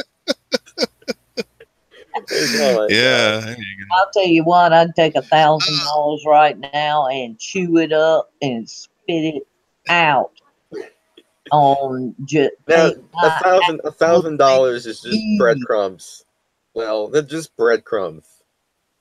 Yeah, but if $1,000 can catch up two of your bills that are back due, and buy you a big chunk of groceries to get you through the rest of the winter, or that will partially settle your worries for a while. Mm-hmm. And when you're worried about Yeah. money constantly, Mm-hmm. it is a help, an appreciated relief. Mm-hmm. You Now, know, if $1,000 is just breadcrumbs to Nancy Pelosi, um, how much would it take to get her say it's not breadcrumbs? Because I remember back when Yes. Obama did his thing and people got an extra $40 in their paycheck. woohoo! Yeah, you guys remember that, right? I don't Uh-huh. remember it per se. I tried very hard to ignore those 8 years. Well, Obama did his thing, and it got like people extra $40 or so in their paychecks, and people's all excited about it. Yeah, I got extra $40. Now you have Trump, you getting like an extra 1,000 in your And paycheck. the Democrats It's are griping like, about it. and everybody's against that. I mean, how can you be against getting an extra 1,000 in your pocket? It's like, Yeah. what planet are you on? I mean, I guess they're doing the Common Core math where it's like $1,000 is like Yeah. not enough, but $40 is okay. It's like, uh, all right. I think we covered the main topics that happened this week. One thing we didn't cover, one thing we should cover real quickly is the 2018 Women's March, which took Oh yeah, place that's right. on the anniversary of Trump's inauguration. Yeah. Yeah, So it yeah. took place last week, right after the day after, not mainstream, and it was just like the other march from last year, but I don't think it was near as big though. I think No, it was just like wasn't. these Well, yeah, the, they showed photographs from different cities. Like, look at this big crowd. And it was that's last. probably the photographs from last year. Yeah, I That's saw. how fake news these are. They're probably using photographs from last year. Uh But huh. I don't know what these women are trying to accomplish. Yeah. Well, I you had think. women wearing pussy hats. I remember last week, Shane, we talked about. Yeah. You Yeah, mentioned that. They're not pussy hats anymore, Henry. They're gender because non-conformity hats. I Oh. I made actually, to be honest with you, I made that up. That gender non-conformity hat, I made that Oh. up. But I'd say they probably use it now. So I I want think to cut. I think that they are actually talking about not wearing them so much anymore Yeah, because because of the not new all women have vaginas.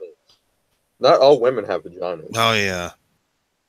well, some women Yeah. have Speaking. penises, and Yeah. the Exactly. vagina hats would insult them, so they all have to Guess what? stop If wearing. you're a woman with a penis, guess what? Unless you're a hermaphrodite, you're a man. Yeah. I'm glad Yes, you brought this up.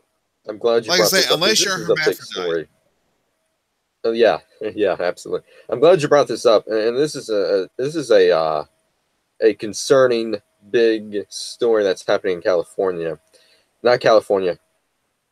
Surprisingly, it's not in California, like usual. But this story, let me see if I can find it real quick.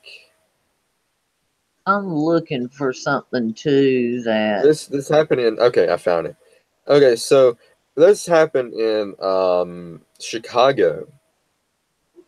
This is reported by the Chicago Tribune. This guy, he sexually assaulted 3 girls, and they're underage too. Yeah, And he's during this defense, and I actually share this. He's during this defense that he's trans age, that he's not a 40-year-old man. He's yeah. he's not a 40-year-old man. He said he's like a 9-year-old kid, trapped in a Oh, 40 man's. Okay, so let me read this to you. From the Chicago Tribune, a Chicago man accused of sexually assaulting 3 young girls told prosecutors he's considered himself a boy in a man's body, according to Cook County court documents. Joseph Roman, 38, is charged with predatory criminal sexual assault stemming from repeated attacks on 3 girls who were 6 to 8 years old at the time, according to prosecutors. Ramon was friends was a friend of the girl's family at the time of the attacks between 2015 and January of this year. During a hearing Wednesday, prosecutors said that Roman admitted to some of the attacks and told Chicago police that he's a 9-year-old trapped in an adult's body. He is ordered without bail. As a progressive liberal, I think we can all agree to that this defense is bulletproof, and prosecutors should immediately drop all charges, not to mention apologize for the bigotry charging him in place. Anyone who disagrees with this is a trans-age pedophobe, trans-ageophobe. And here's the thing, that's the problem with this whole trans community, is that shit like this is happening, and they're not doing a damn thing about it. They don't care. This is a part of their agenda. This is their agenda, front and center. Their agenda is to create these people who are insane, that should be in a mental facility, that should be treated for this mental illness, and they're promoting it as like it's a normal thing, and it's not a normal thing. They're doing this to promote a pedophile agenda. They're promoting. They're trying to normalize pedophilia, and it's disgusting. It Absolutely. Is disgusting. And okay, once in a great while, you have some psycho killer, serial killer, something growing up, and he's 9 years old at some point in his life, and he may harass or attack or do whatever to little girls. But 99.9% of 9-year-old boys don't give a flip about a girl. You know, they might think this one's pretty and hold her hand, but they're not that far yet. You know. But here's the thing. The thing is that he's using this to justify him raping those women. Those little girls. Yeah. I know. That's disgusting. But what percentage of 9-year-old boys, excuse me, or what have sex or molest little girls? Some, but very few. So it's not normal whether he's 45 and thinks he's 9. But very damn few 9-year-olds do it. So it's not normal. Well, trans age is just another buzzword for the left. I know. No, it's like, dude, you're not trans age. You're a freaking pedophile. That's Absolutely. What you are. Absolutely. You are a pedophile. Yeah. And here's the thing. You cannot change your age. It's impossible to change your age. Just like you can't change your sex. All right? Yes, you can dress up and play pretend and whatnot and go to, have surgery and whatnot. I'm not saying, if you want to do that, it's a free country. Go ahead and do that. But it doesn't mean that you're a man. It doesn't mean you're a woman. You still have the X chromosome. You still have the Y chromosome. You can't change chromosomes.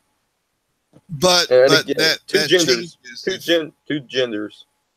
Well, that changes if you're born with both sexual organs. That can change. And what is the percentage of people if you're born? Here's the thing: if you're born with both sexual organs, you can't help it. You can't help that. Yes, and what percentage of people are born with both organs? It's like a very small few. Very small. It's a small. Still, I mean, what I'm saying is that I make exceptions for those who are born with both sexual organs. Yeah, they're not. They grow up and they're confused about what sex they are because organs, and they don't know. And then, now I do agree with you, Henry. I think there should be an exception for those people.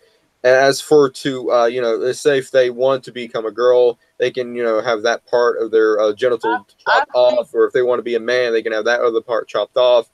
Yeah. And I agree. I think that very small percentage I agree with. But I think, don't quote me, but I'm no expert, I think through the years, things I have read here and there, that maybe not nowadays, but in the past, the few babies who were born with both, at the time, they asked their mama. I guess once the medical, I guess in the 1900s, they'd ask their mom and daddy, "Do you want it to be a boy or a girl?" Yeah. I think they still And do that. They should. I think they still do they that. kind of took care of the problem, so to speak, Yeah, before. near. Mhm. But the person still either felt male or female. Mm-hmm. And if you felt male and they said, well, just give us a little girl, and so they took your male away and Mhm. left you as a girl, but you felt like a male, you know. I'm But glad this, you brought that up. I'm glad you brought that up, and it makes me wonder: is that if maybe some of those people that were born with both parts and they took care of it at an early age, are they growing up and they still have that in them? Like, were they actually born with both parts? Those people that are transgendered. It makes me. I wonder if that's like one possible reason of why this is happening. I think it is one reason, but I think there are probably so few born with both parts. Hmm. It's got to be a minute number. Hmm. Yeah. And especially as time goes on and we have better prenatal care and ultrasounds and whatever. But I do think that people feel the way they feel. I feel like a woman. I've always felt like a woman. I'm a woman and I could not feel like a man. But I do believe there are men and women who feel like they're the other way. Okay, well that's fine. Just try to find somebody to love and go to work and pay your bills and Yeah. Don't you know, promote it. And that's what don't they're promote doing. it. And that's what they're doing. They're promoting it. And don't you don't have to be embarrassed by it. You can be proud of who you are, Mhm. but don't try to smush it on everybody else who isn't. That's exactly what they're doing. They're promoting it. They're not only promoting it to the general population. They're promoting it to the little kids. The kindergartners and the preschoolers. Well, They're having all these they're drag trying to. queens coming in and reading stories about gender fluidity, which is Yeah, absolutely they're trying disgusting. to Which is also part of their pedophile agenda. But go ahead, Henry. normalize it. They're trying to normalize, the multiple genders, and you have to accept this and all this stuff. And thinking about seeing the footage of the Women's March is, seeing them bring their young daughters there to indoctrinate them. Mm-hmm. Yeah. Yeah. Because the Women's March started out as a protest against President Trump, and that's what it is. That's what it boils down to. There were several, anti-Trump signs at this event. Now, in fact, they aren't so much anti-Trumpers as pro-Hillary. Yeah. I saw a video clip of two women in vagina costumes, and one of the vagina costumes had teeth. Yeah, I saw that too. And they were like rubbing against on each other and everything. And then, like you said, Henry, they bring their kids, they bring their sons, they bring their daughters, they indoctrinate them. Those people should be arrested for child abuse. Indoctrinating your kids is child abuse. Exactly. And Republicans are crazy. Trump's crazy. Mm-hmm. Mm-hmm. Well, how many times have you seen me walk down the street in a outfit? You can say it. You can say it, Lil. A vagina costume. I mean, God. Could you imagine if guys did that? They're in penis costumes and rubbing against each other and everything. Oh, That'd be Oh, the God. other liberals would love it. Don't give these gay pride parade organizers any ideas. I'm sure they've already done it. I'm sure they've already done it. Yeah, and that's no offense to Richter. I mean, Richter's gay, so he probably doesn't watch this show. I don't want to offend anyone who's gay. I just live your life, be happy, and here's the thing. See, here's the thing. The you gays want should to be realize perfect. that the gays should realize that the Democrats are not for them. They're not for them. They're for their vote. They're not. pandering to you, just like the black community. They're pandering to them. And what they're doing is that they're bringing in these, these refugees that's so anti-gay that throws people off the buildings because they're gay. They kill them because they're gay. They dunk them in tanks or shocks and everything. And they're all for that. These liberal gay people are for that for some reason.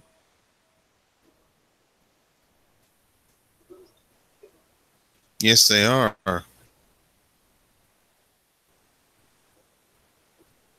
It's just really disgusting. I mean, if that is the lifestyle that you choose to live, if you believe yourself to be homosexual, or if you believe that you're born that way, just don't push it in my face. Mm-hmm.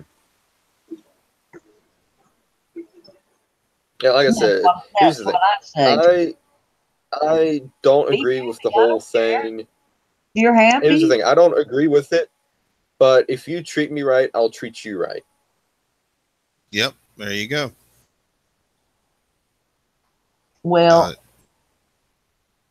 I had a very good friend years and years ago. I said still are. We're still very good friends, and been friends 30 years. And he's gay, and he fought it and fought it. He got baptized twice. He hated it. He fought it. Because we're in a country community, very Christian, redneck country. And he hated it so bad. And he talked to me about it. And he just would cry. He felt dirty. He felt nasty. He was afraid to tell anybody. Because he had been brought up in the church that it was wrong, wrong, wrong, wrong. But he had figured it out by the time he was 9 or 10 that that's how he felt. And he fought it for 10 or 15 years. And finally said, to hell with it. I need to do what I need to do to see.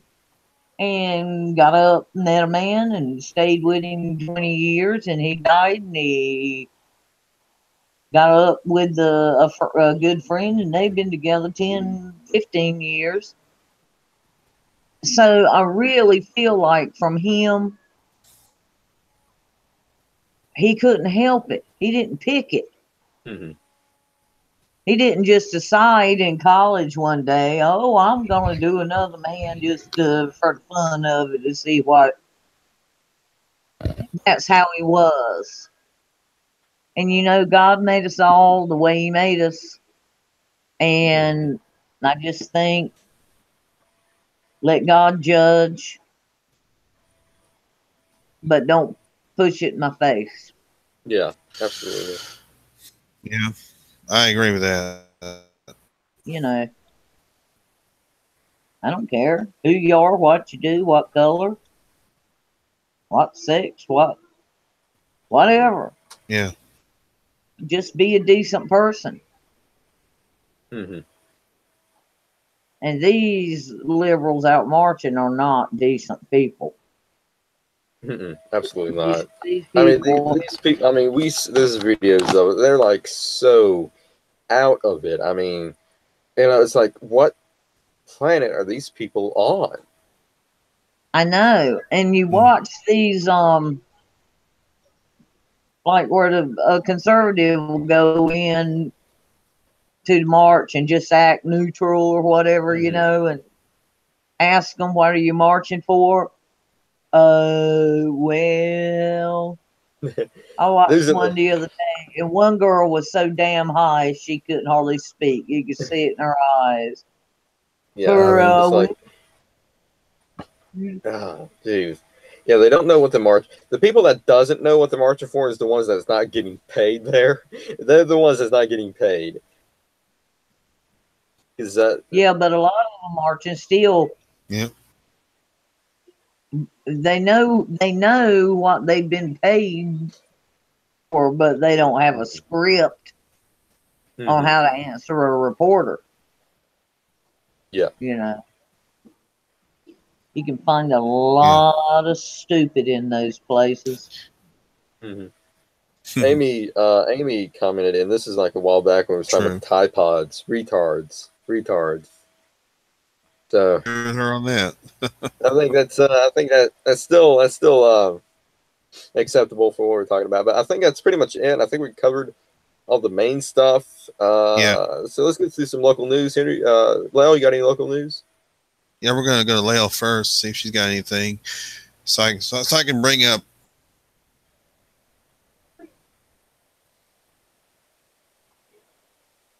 Go ahead, Lyle, you got any Lael. local news? Yeah. Oh, I didn't know. I thought I was trying to be polite and let him finish his sentence. No. Oh, okay. Well, no. I was finished. Just Okay, y'all just talk amongst I went. yourselves, and I butt in and interrupt, and I know I do it too much, and I'm trying to stop. oh, it's That's And okay. fine. It's fine. That's It's okay. just There's a delay. There's a delay between us three, so that's fine. um, If you don't have, well, if you don't have anything, I'll just go to my story. I do have one little thing, and I had kind of went back to Facebook and scrolled, and I couldn't find it again. But and I don't know if it's true or not, but I saw a post today that was about Google. Ask Google, Hmm. and my brother does it all the time. Anything that's mentioned that we don't know, he's got his phone. Google, what is a shoe? Or he's and I saw a thing today that said Google will tell you about Buddhism, Muslims, um,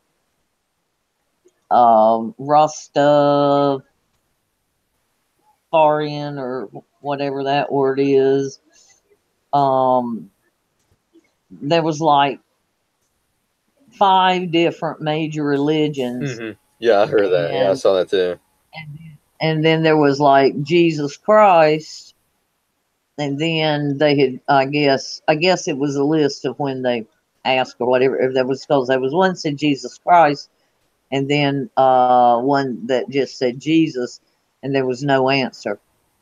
Yeah, I saw that too. You ask Google, Okay, good. "Hey, who is Jesus?" and then Google doesn't respond with an answer. And You, that happened a while back too with the Alexa about Jesus Christ, and Alexa say, "Jesus Christ was a fictional character," and I'm like, "What? What?" And then the Amazon company had to go back and fix that blunder, or I don't know if you call it a blunder or not, not y'all. but they had to fix it. well, it might have been. It was not a blunder, I don't think, Yeah, but I don't think so either. they might have added it in after getting complaints. Yeah. But that was all. That was just something I wanted to bring up tonight because I didn't try it. I don't know if I've got Ask Google. I might, but I don't have it installed or whatever. And I didn't try it. But I thought if that's true, that is horrible. Hmm. I mean, I respect the Buddhist, the Hindu, you know, I, most any religion except one that's starting to really bear on us. Hmm. But how could they? How can you? We got to get Jesus back because that's what they are all. The whole world is trying to push Jesus out. Yeah, and Mhm. it's part of their agenda too. That's Yeah, Yeah. it very is. thin, though. Okay.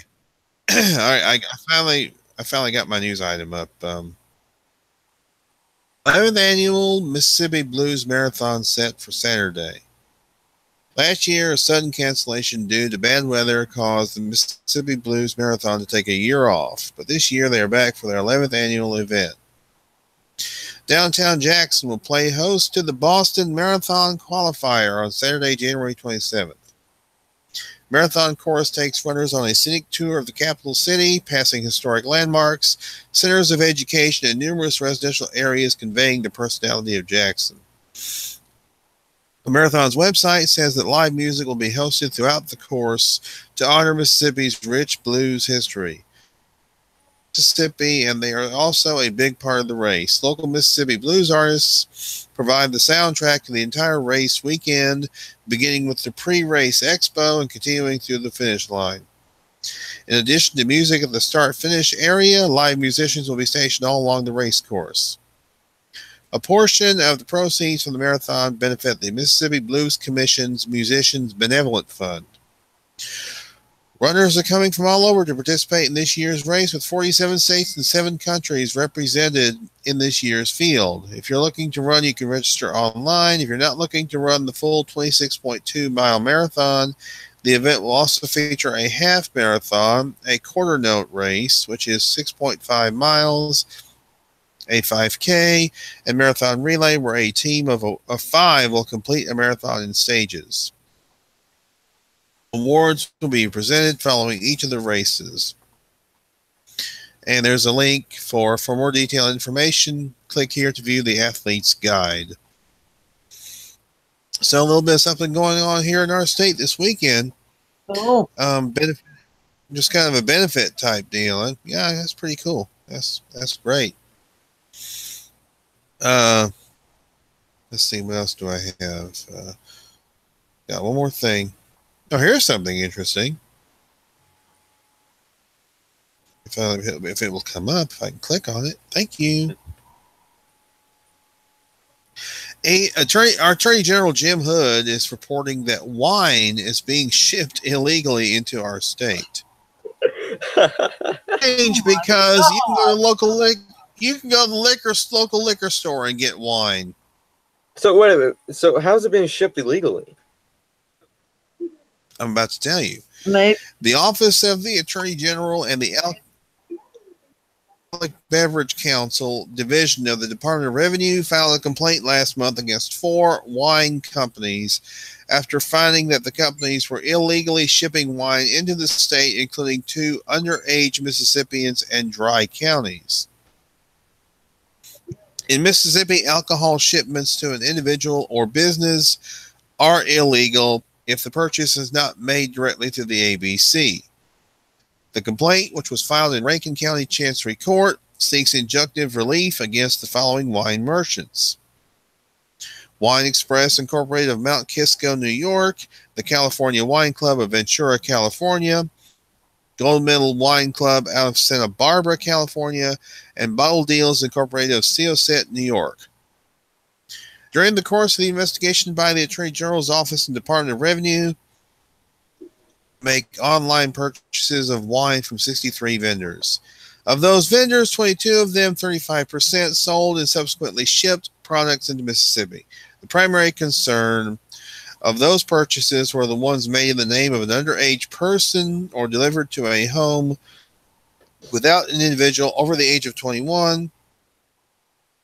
Delivery. Further purchases were made and delivered to locations within dry counties, areas where the people chose to not allow the sale or possession of alcoholic beverages in their community. There are currently 36 counties dry for alcoholic beverages, with an additional 4 counties which have one of their 2 districts being dry. In addition, there is a revenue loss to the state of approximately $6 lost on every $25 bottle of wine. This revenue, if collected, would be used to fund services for the benefit of all citizens of Mississippi, said Attorney General Jim Hood. If the injunction is granted, the companies would be required to train and educate their employees on liquor shipment laws in Mississippi It would also be required to place disclaimers in any advertisements placed in Mississippi to clarify that such shipments are not available in the state. The Alcoholic Beverage Control Division and Attorney General's office said that they are continuing with the investigation and that they will be reviewing records of the commercial shipping companies who delivered alcohol in this state. Attorney General Hood added that additional lawsuits may be filed for the deliveries that took place outside of Rankin County. Oh my God. Wow. So, as you said, Lael, yes, bootlegging. That's crazy. So they were shipping into dry counties, and somebody was under the age of 21 was delivered to as well, from what I gathered. Or was delivering. Yeah. Oh, good question. The article didn't say who was delivering. It may have been, maybe it was UPS or FedEx. Who knows? It was them damn Duke boys. It was them Duke boys. It was the bandit. Yeah, that too. Yeah. The snowman. The snowman, yeah. He went out of the moonshining business and he went to the illegal wine business. I'll tell you what, I miss Jerry That's just crazy, Reed. though. Mm. Oh yeah, I know. Oh, He man. was. Yeah. Well, my local news doesn't have to do That's just with crazy. illegal shipment of wine. Oh, was it? Go ahead, Leo. Oh, I just said I met Jerry Reed, talked to him. And he was just like he was in about every character he played. He was just as nice. Mm-hmm. My husband is a audio sound engineer and did production for big shows for years and years and years. So anybody I wanted to see, I could go and see, and I was backstage, and so I was seen all the time and known to be there and whatever. And I met a lot of country stars, especially. And I met Jerry Reed, and he was, and watched him play with his family band. Oh, that was awesome. Yeah. I like Jerry Reed better than Burt Reynolds.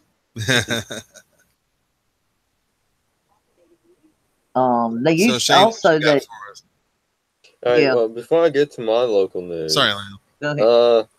something came through the pipeline. Top GOP donor allegedly a Weinstein-level sexual harasser, and this is from Daily Caller. Billionaire casino and real estate mogul Steve Wynn is accused of sexually harassing a number of female employees with accounts ranging from unwanted touching to coercion to engage in sexual acts. The Wall Street Journal contacted over 150 of Wynn's current and former employees to get details about the billionaire's in-office sexual escapades, and the accounts are disturbing. One female manicurist recounts in an appointment with Wynn in his office in 2005. The manicurist says Wynn, 75, repeatedly asked her to take her clothes off and lie naked on the massage table that Wynn permanently kept in his office. When she resisted, Wynn kept asking until she eventually got naked and had sex with him. The manicurist supervisor filed a report with Wynn's Casino Human Resources Department after hearing what happened. Wynn later paid the manicurist a $7.5 million settlement. Leo, you might want to check in on that and see if you can get $7.5 million. Yeah.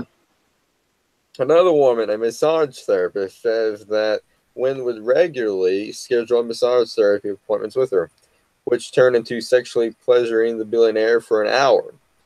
Wynn would reportedly remove his towel, exposing his genitals, and ask the woman to massage his penis to orgasm. Wynn also reportedly told the woman in his office, "So, we know you're going to come to my office and fuck me. Wynn's yeah. Whoa. Yeah.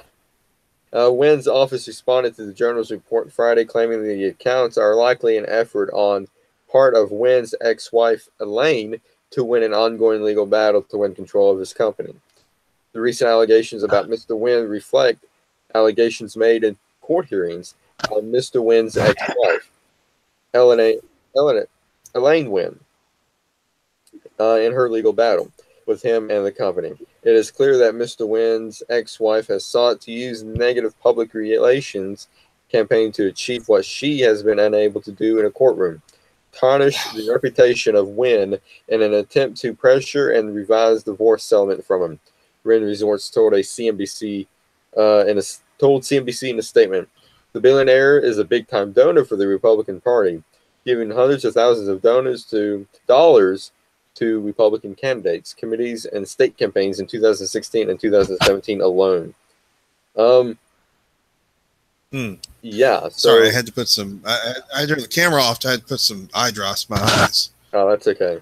But yeah, so I don't care what party you donate to, take them all down. Take them down.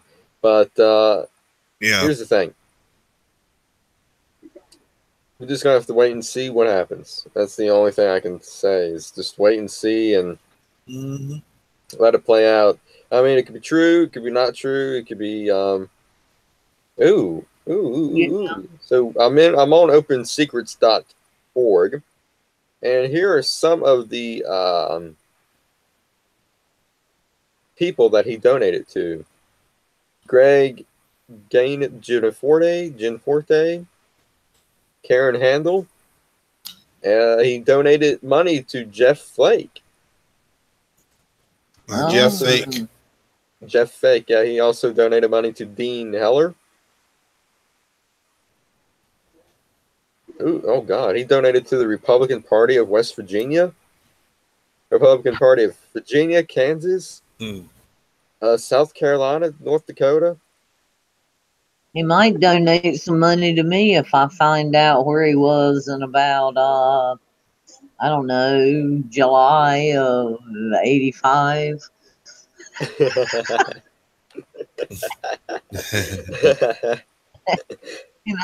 and I could place myself there. Get Lisa Bloom and Gloria Allred to be your lawyers. Oh, man. I don't know. Usually that blows up in their face. I think I just get my little lawyer. Well, just represent yourself. You donated to the Republican Party of North Carolina. So it looks like you donated to like all 50 states to the Republican Party. Well, I don't know. She was a massage person or whatever. But I do know that being stuck with a man and you can't leave or get out or get home or whatever, after a while, you do what you have to do just so you can get away. Yeah. And she might be making it up. She might not. I don't know. But I do know that. And I don't know what I'd do if it was a rich congressman or a senator or a bigwig, whatever. But I have been in that spot and it ain't good. It's scary. And once you realize that you've got to literally put out or get out or get beat up or whatever, you generally just say, okay, get it over with and get yourself home alive. Not that I've been in big cities and all that shit, but just even in a small town, you will run across that. occasionally, Mm-hmm. and it ain't a good, And I never got beat up or nothing like that, but I have been 10 miles from home at midnight, and we ain't going nowhere. Hmm. And after a while, you just ain't nothing you can do Yeah. unless you want to walk 10 miles home and hitchhike. Mm-hmm. And that's even worse. Yeah, well, Depending. Yep. it's not worse, but it ain't good either. Yeah. You know. So, and I don't know, but I do try to think about this when these accusations come up and whatever, and Mm-hmm. I've never really told on anybody, Mm-hmm. but they ain't no need to. They ain't rich. Yeah. Yeah. Or, if they are, they ain't that rich. So, there Mm-hmm. ain't no need to bring it up. It's been, but I don't know if they were running for Congress or something. I might tell it. Mm-hmm. I can't say. Um, I probably wouldn't. But anyway, all right, I'm done. Go ahead. That's all right. So my local news. This is doing with Hinton. Hinton Police prepares to move into a new department. The city of Hinton recently approved the Hinton Police Department to relocate to a new building. Officials have been actively looking for a new station because of the current building is outdated and potentially dangerous. We process prisoners in our lobby. So if you were to come in to file a police report or to pay a traffic citation, you may be in the same room with a violent offender, Police Chief Derek Snavely said. The city of Hinton is approving the move from the current station's current location to a building that once was a doctor's office, which the city now owns. This makes the Hmm. cost of moving much more affordable. The building will allow the department to have more space and better security. Hinton Public Works Department is in the process of renovating the building to fit their needs. Hinton Police Chief Snavely said that a lot of calls that they receive are in the area of the new station and to make it an ideal location. The police department is expecting to move into the new location within 40 to 60 days. So probably 2 months, I Yeah. say, between now and March. I think that's great. Especially if they're in the same building as the convicted felons, and you go and follow the police department, and you see this big bulky dude with a whole bunch of tattoos and a shaved head. Yeah, it's a great idea. Wearing an Well, orange that's like jumpsuit. Yeah. yeah. Well, that's like our police station. It used to be sort of in the downtown area, Mhm. and then they moved it into what used to be the post office up here in Cleveland. And they've been in that building for a long time. Mhm. Police station has. Plus, we've got. I know they have cells at. I'm pretty sure they have cells at the police department. Mhm. Plus, they have cells at the courthouse, and they have a jail facility going out towards Rosedale on Highway 8, Cool. which they built Neat. 890s. So they got plenty Yeah. of places to And keep their prisoners. also, the city of Princeton, where I'm at, they're getting ready to move to a new location, the police department as well. And Mhm. I'll get on that if I found the article about it. But I think they're in the process of renovating a building on Mercer Street to put the police station in there, which is great, I think. And Mercer Street I is really high on crime and drugs and prostitution, so I think it'll be a great deterror Yeah. Mhm. from the Instead of prostitutes going up and down Mercer Street. instead of putting high price grocery stores and abortion clinics Yeah. in the high crime areas, put the police station. Hmm. But I think I think. Go ahead, Lyle. I think it's great, Shane, if they are and Henry, I think you said in your about your town too, if they're taking a building that's already there and renovating is cheaper than knocking something down and starting from scratch, you know, Mhm. and I agree with the grievances. So Mm-hmm. to keep the public from the, you know, from the heavy offenders or the whatever a Yeah. little bit better. Yeah, I think that's Yeah. great. Well, they built a new post office not too far down the road from where the old one was, where the police station Mm, is now. Which, like I say, that was the old post office, but they built a brand new post office down the road. oh, okay. So they moved the post office there. They moved it to the new facility, and that was like back in the Okay. '90s. So But like late yeah, '90s, I think it was. Mm-hmm. still, All right. I think that's pretty much it. I think we covered all the big points and big news stories throughout the week. So on that note, Yeah. tune in next week. Is going to be it's going to be a new month, February. February. It's going to be February. Man, this year is going by fast. January went by fast. very. It just seemed like it just turned 2018. It just did turn 2018. It just seemed, man, it's going by fast. Yeah, but February 2nd, and February means Walking Dead month. Walking Dead comes back at the end of February. I Mm-hmm. cannot wait. Mm-hmm. But yeah, we'll be here next Friday night, 8 p.m. Eastern Standard Time, 7 Central, 6 Mountain, 5 Pacific. Am I correct on that? Beats That's That would me. be correct. Yeah. boom, All I know is Eastern.